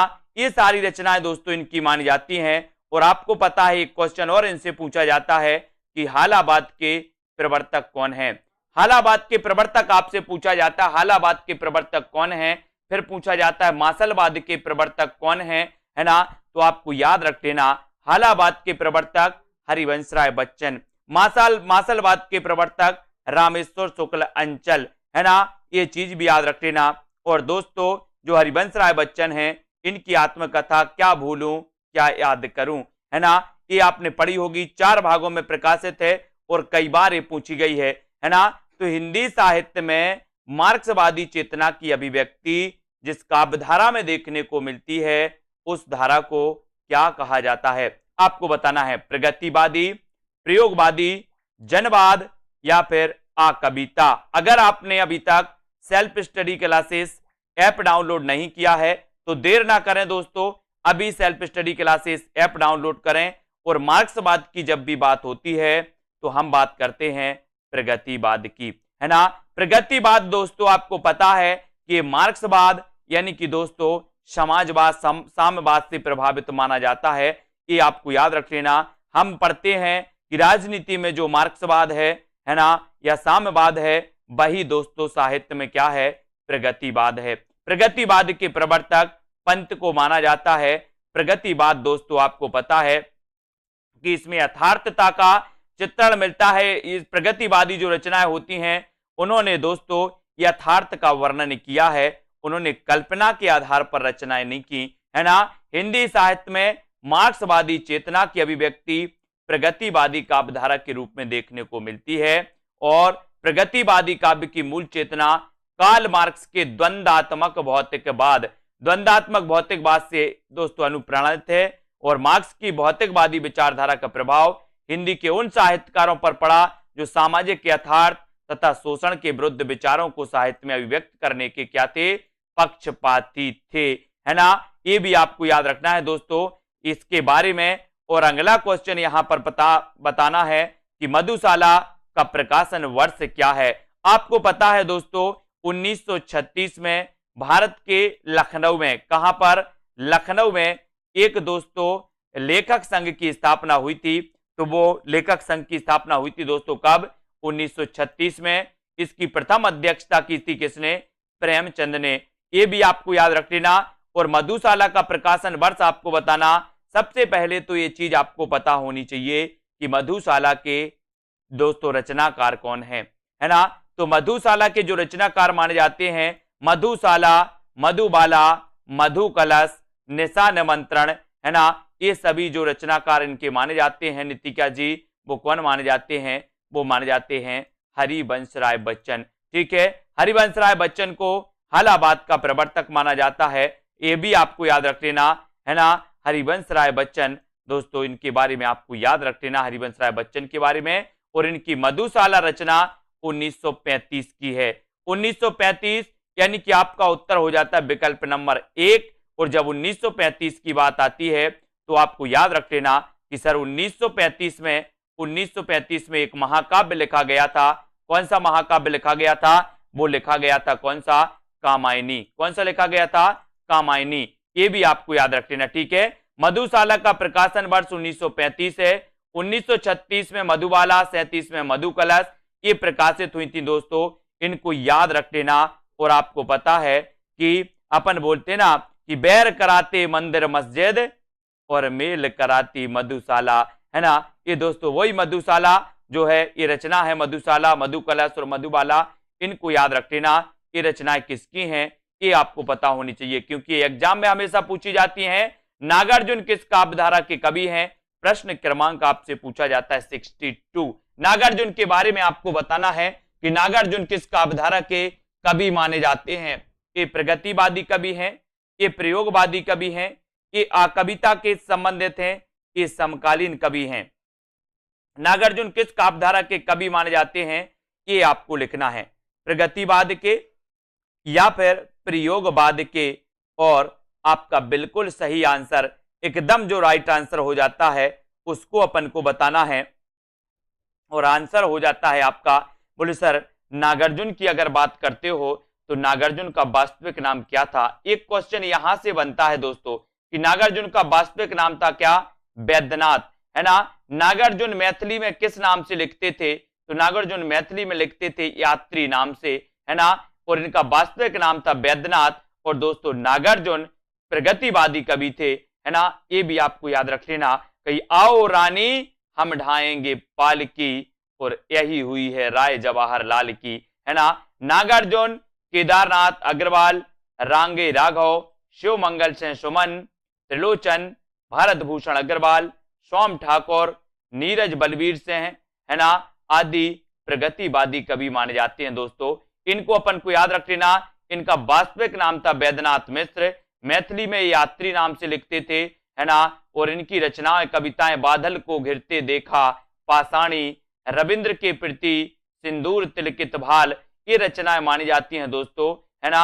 इनकी रचनाएं हैं, इनको भी अपन को याद रख लेना। नागार्जुन के बारे में सतरंगे पंखों वाली, युगधारा, तालाब की मछलियां, रतिनाथ की चाची, नई पौध बाबा बटेश्वर नाथ। ये नई पौध रचना पूछी गई है, नई पौध के रचनाकार कौन है? तो बोले सर नागार्जुन। नई पौध के रचनाकार कौन है? नागार्जुन। बाबा बटेश्वर नाथ ये किसकी रचना है? तो ये नागार्जुन की मानी जाती है।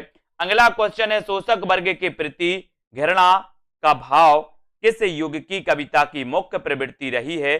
शोषक वर्ग के प्रति घृणा के भाव, ये आपको बताना है दोस्तों, किस वर्ग, किस युग की कविता की प्रमुख प्रवृत्ति रही है। प्रश्न क्रमांक है अपना 63। और अपन ने बताया है, क्या बताया दोस्तों, कि शोषक वर्ग के प्रति घृणा का भाव यथार्थता में दोस्तों जिन्होंने रचनाएं की हैं वो कवि कौन थे? बोले सर वो प्रगतिवादी कवि थे। प्रगतिवाद किससे प्रभावित था? तो प्रगतिवाद मार्क्सवाद से प्रभावित था। शोषक वर्ग के प्रति घृणा भाव प्रगतिवाद युग की मुख्य प्रवृत्ति रही, मुख्य विशेषता रही, ये भी आपको याद रख लेना है। और प्रगतिवाद का सैद्धांतिक आधार मार्क्स का द्वंद्वात्मक भौतिकवाद है। राजनीति के क्षेत्र में जो समाजवाद है या साम्यवाद है, साहित्य के क्षेत्र में वही क्या है? प्रगतिवाद है। ये भी आपको याद रख लेना कि दोस्तों राजनीति के क्षेत्र में जो समाजवाद है, साम्यवाद है, साहित्य के क्षेत्र में वही प्रगतिवाद है ना। अगला क्वेश्चन है कि आग और राग का कवि किससे कहा जाता है? ऐसे कौन से साथी हैं जिन्होंने अभी तक दोस्तों self study classes app download नहीं किया? ऐप डाउनलोड कर लें सभी लोग। और आग और राग का कवि आपको बताना है कि दिनकर हैं, निराला हैं, पंत हैं या फिर प्रसाद हैं। आग और राग का कवि, बोले सर आग की बात करते हो तो सूरज आग उगलता है दिन में, सूरज आग उगलता है दिन में। और सबसे ज्यादा अगर किसी से राग है तो बोले सर सूरज से ही है ना, सूरज से है। बोले सूरज ना निकले तो कोई काम नहीं होगा, है ना। और दोस्तों ज्यादा दिन तक जिंदा नहीं रह पाएंगे। और आग और राग का कवि कहा जाता है किसे? दिनकर को। दिनकर को कहा जाता है। दिनकर की रचनाओं की अगर बात की जाए रामधारी सिंह दिनकर की, तो रेणुका इनकी रचना है। हुंकार आपसे पूछा जाएगा हुंकार के रचनाकार कौन है ना। रसवंती किसकी रचना है? सामधैनी और कुरुक्षेत्र किसकी रचना है? परशुराम की प्रतीक्षा लंबी कविता किसकी है दोस्तों? ये रचना किसकी है? रश्मि रति उर्वशी के रचनाकार कौन है? हारे को हरिनाम, है ना, ये रचना किसकी है? तो आपको बताना है कि सर ये रचना है किसकी? दिनकर जी की। दिनकर जी की मानी जाती है। निराला की प्रमुख रचनाओं की बात करें तो अनामिका, अनामिका, परिमल, गीतिका, तुलसीदास, कुकुरमुत्ता और नए पत्ते, ये रचनाएं आपको याद रख लेना है। ठीक है, जयशंकर प्रसाद की रचनाओं की बात करें तो उर्वशी। दोस्तों यहां कंफ्यूज नहीं होना, मैं आपको कई बार बताता हूं कि उर्वशी एक रचना जयशंकर प्रसाद की भी है और उर्वशी एक रचना दिनकर की भी है। इनकी दोस्तों 1909 की रचना मानी जाती है जयशंकर प्रसाद की, जबकि उर्वशी रचना एक दिनकर की है 1961 की। ठीक है, तो ये उर्वशी रचनाओं को अपन याद करेंगे। वन मिलन की रचनाकार जयशंकर प्रसाद हैं, कानन कुसुम की रचनाकार जयशंकर प्रसाद हैं, प्रेम पथक भी जयशंकर प्रसाद की है, चित्राधार और कामायनी भी रचना जयशंकर प्रसाद की मानी जाती हैं। चित्राधार भी याद रख लेना दोस्तों, चित्राधार जयशंकर प्रसाद, है ना। सुमित्रानंदन पंत की रचनाओं में उच्छ्वास की बात आती है दोस्तों, तो उच्छ्वास के रचनाकार कौन है? उच्छ्वास के रचनाकार हैं सुमित्रानंदन पंत और शोकोच्छ्वास के रचनाकार हैं जयशंकर प्रसाद। शोकोच्छ्वास जयशंकर प्रसाद, उच्छ्वास सुमित्रानंदन पंत। ग्रंथि, पल्लव, गुंजन, स्वर्ण किरण, स्वर्ण धूलि, कला और बूढ़ा चांद, लोकायतन इनका महाकाव्य, चिदंबरा के लिए ज्ञानपीठ पुरस्कार मिला पंत जी की रचनाओं के लिए। तो ये सुमित्रानंदन पंत जी की रचनाएं जो आपको याद रख लेना। ये रचना इनकी स्वर्ण किरण, स्वर्ण धूलि, अरविंद दर्शन से प्रभावित है ना। कला और बूढ़ा चांद के लिए 1960 में साहित्य अकादमी पुरस्कार मिला।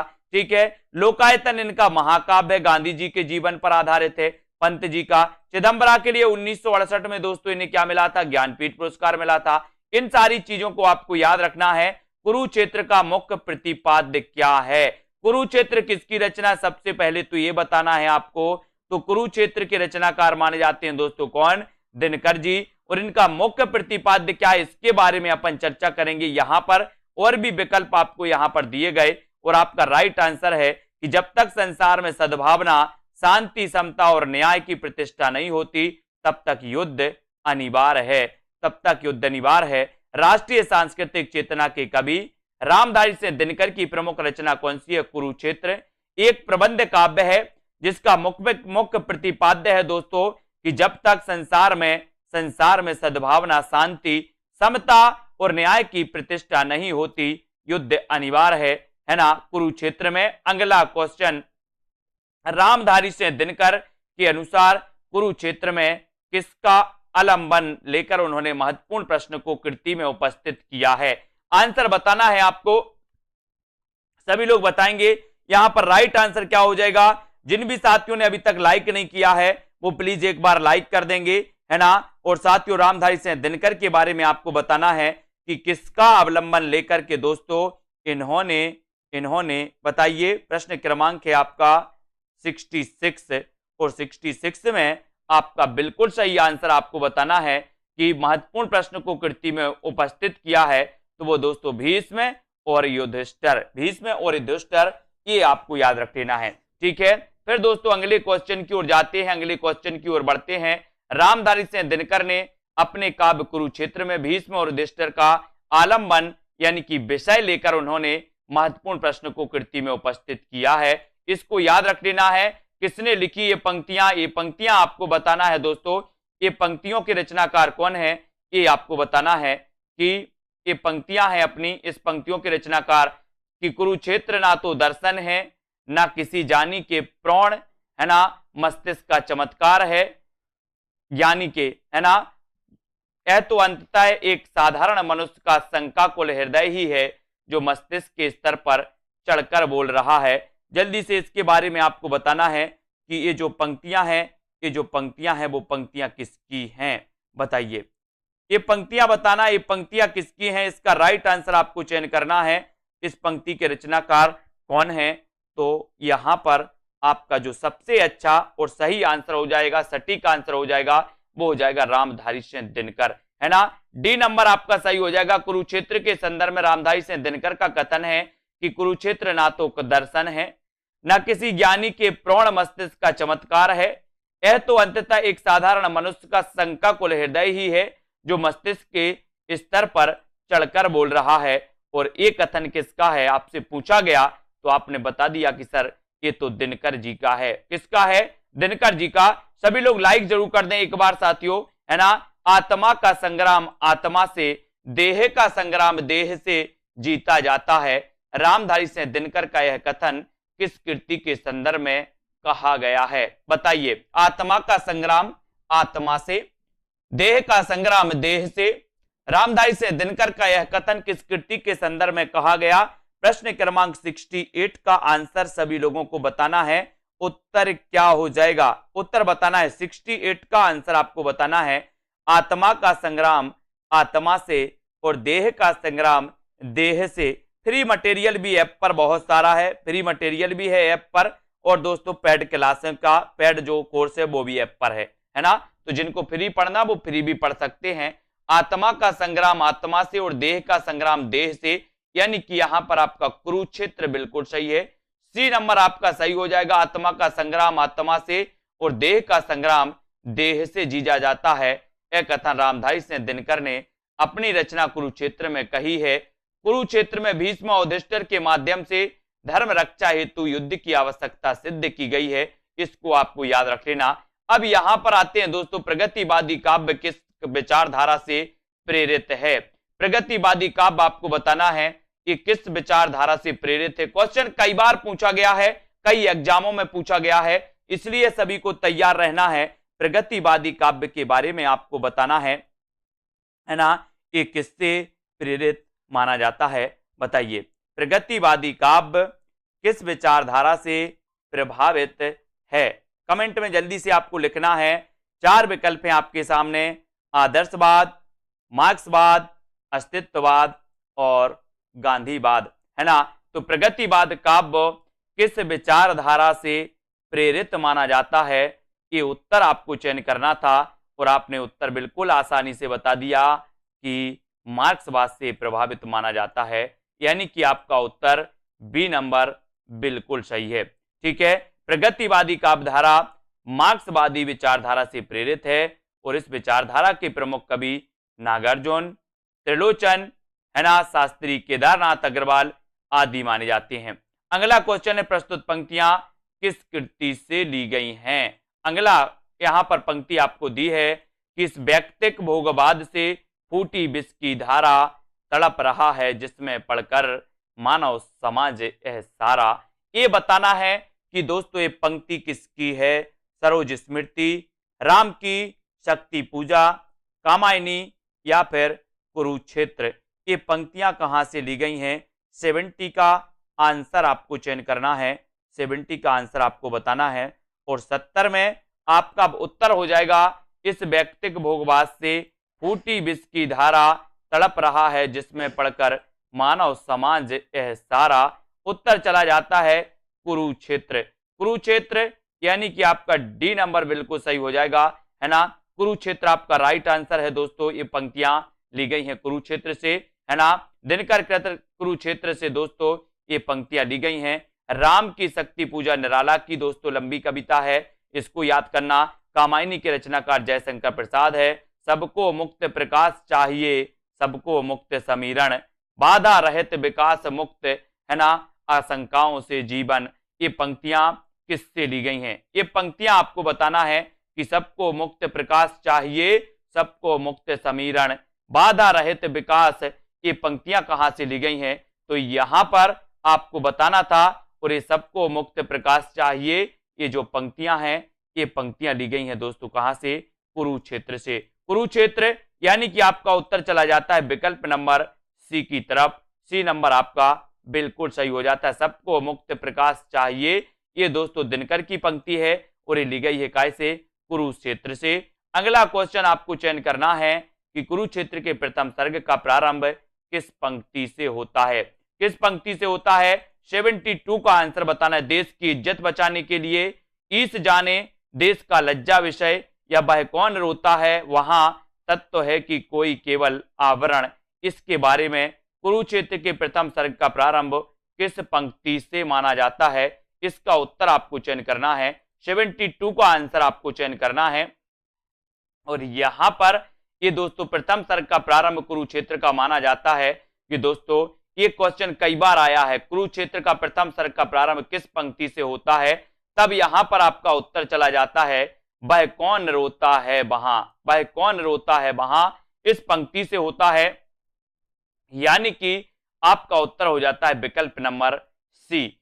जिन्होंने बताया उनका आंसर बिल्कुल सही। रामधारी से दिनकर कृत कुरुक्षेत्र ये प्रबंध काव्य है। वह कौन रोता है वहां पंक्ति से होता है दोस्तों इसका प्रारंभ, जबकि अन्य तीनों पंक्तियां संगत हैं। प्रगतिवाद का दार्शनिक आधार क्या है? दार्शनिक आधार बताना है साम्यवाद है, अस्तित्ववाद है, प्रयोगवाद है या फिर पूंजीवाद है। साम्यवाद प्रगतिवाद का दार्शनिक आधार आपको बताना है।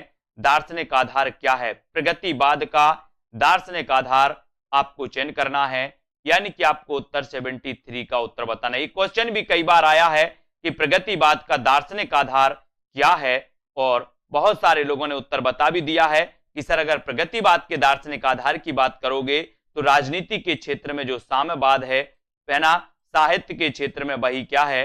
प्रगतिवाद। यानी कि उत्तर आपका एक ही तरफ चला जाता है। ये नंबर आपका बिल्कुल सही हो जाता है। ठीक है, अब यहां पर क्वेश्चन आता है प्रगतिवाद का दार्शनिक आधार है साम्यवाद, जो मार्क्सवाद की देन है। इस संबंध में कहा गया कि राजनीति के क्षेत्र में जो मार्क्सवाद है, तो दोस्तों साहित्य के क्षेत्र में वही क्या है?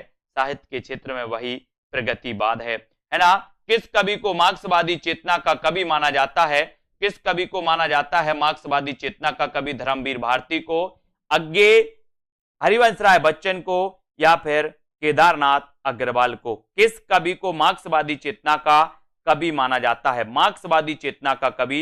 ये चार विकल्प हैं। इतना तो हमारे अंदर कॉमन सेंस है कि सर यहां पर प्रगतिवादी कवियों की अगर बात करें तो प्रगतिवादी कवि दिख रहे हैं कौन? केदारनाथ अग्रवाल। फूल नहीं रंग बोलते हैं इनकी रचना है, बहुत ही श्रेष्ठ रचना। और किस कवि को मार्क्सवादी चेतना का कवि माना जाता है? तो वो माना जाता है दोस्तों केदारनाथ सिंह अग्रवाल, नहीं सिंह, है ना। केदारनाथ अग्रवाल की रचना है कौन सी? फूल नहीं रंग बोलते हैं। लेकिन ये केदारनाथ सिंह है, यानी कि यहां पर डी नंबर आपका सही होगा।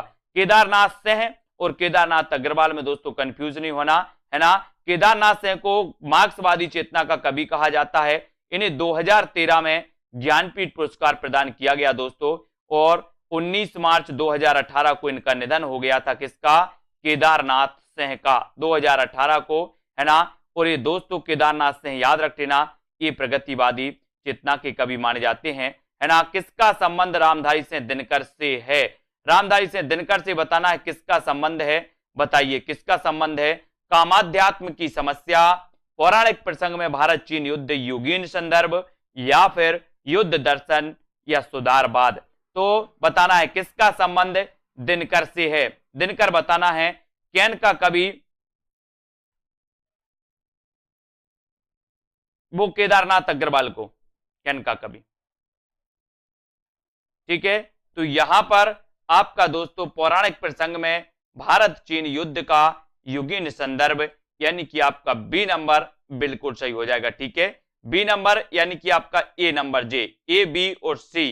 ठीक है, तो कामाध्यात्म की समस्या, पौराणिक प्रसंग में भारत चीन युद्ध का युगीन संदर्भ और युद्ध दर्शन, यानी कि ये तीनों सही हो जाएंगे दोस्तों। दिनकर से संबंधित हैं, सुधारवाद दिनकर से संबंधित नहीं है। तो यहां पर अपन देख लेते हैं कि कामाध्यात्म की समस्या और बसी में, पौराणिक प्रसंग में भारत चीन युद्ध का युगीन संदर्भ, परशुराम की प्रतीक्षा में, युद्ध दर्शन कुरुक्षेत्र ओंकार और रश्मि रति में, जबकि सुधारवाद का संबंध दिनकर से नहीं है, दिनकर से नहीं है।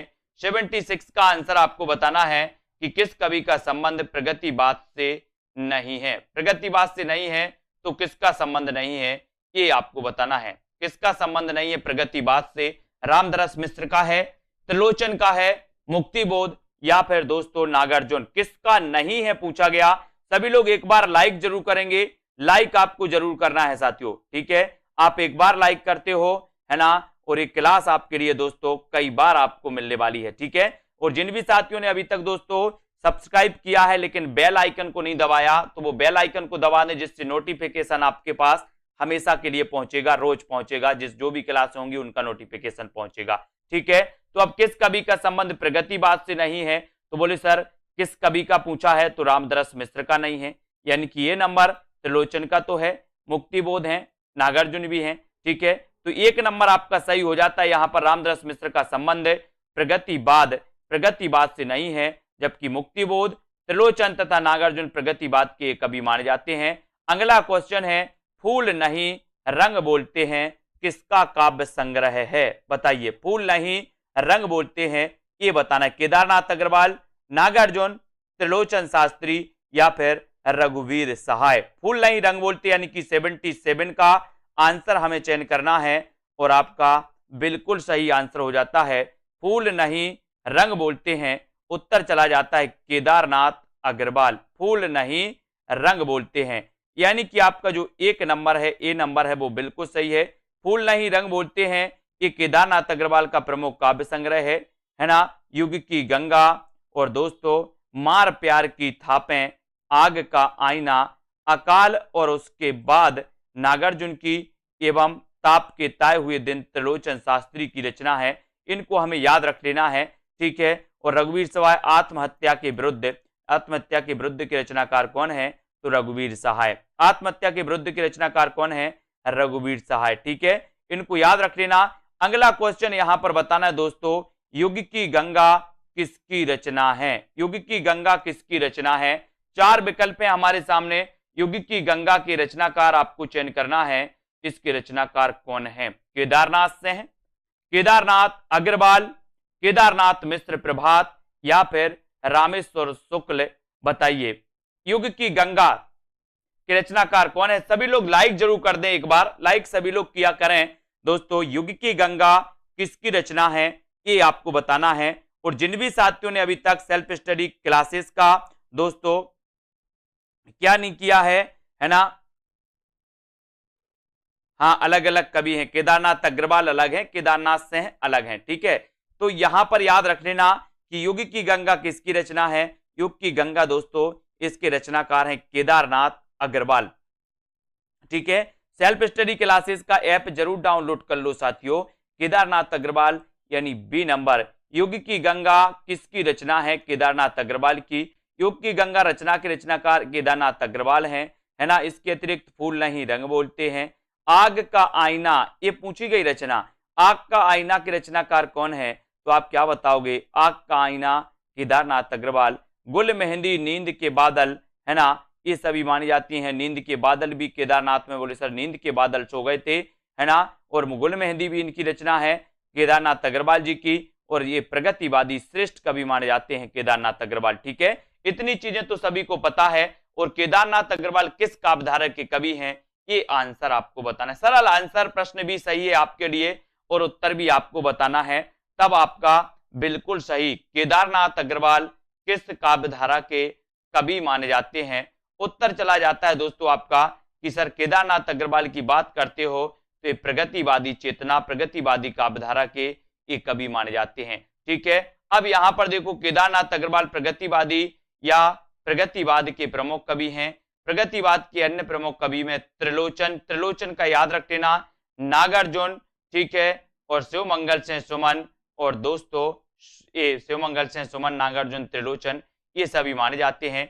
अगला क्वेश्चन है कि निम्न में से कौन विशुद्ध राष्ट्रीय भावधारा का कवि नहीं है? विशुद्ध काव्य धारा बताना है तो सोहनलाल द्विवेदी, माखनलाल चतुर्वेदी, दिनकर या फिर नागार्जुन।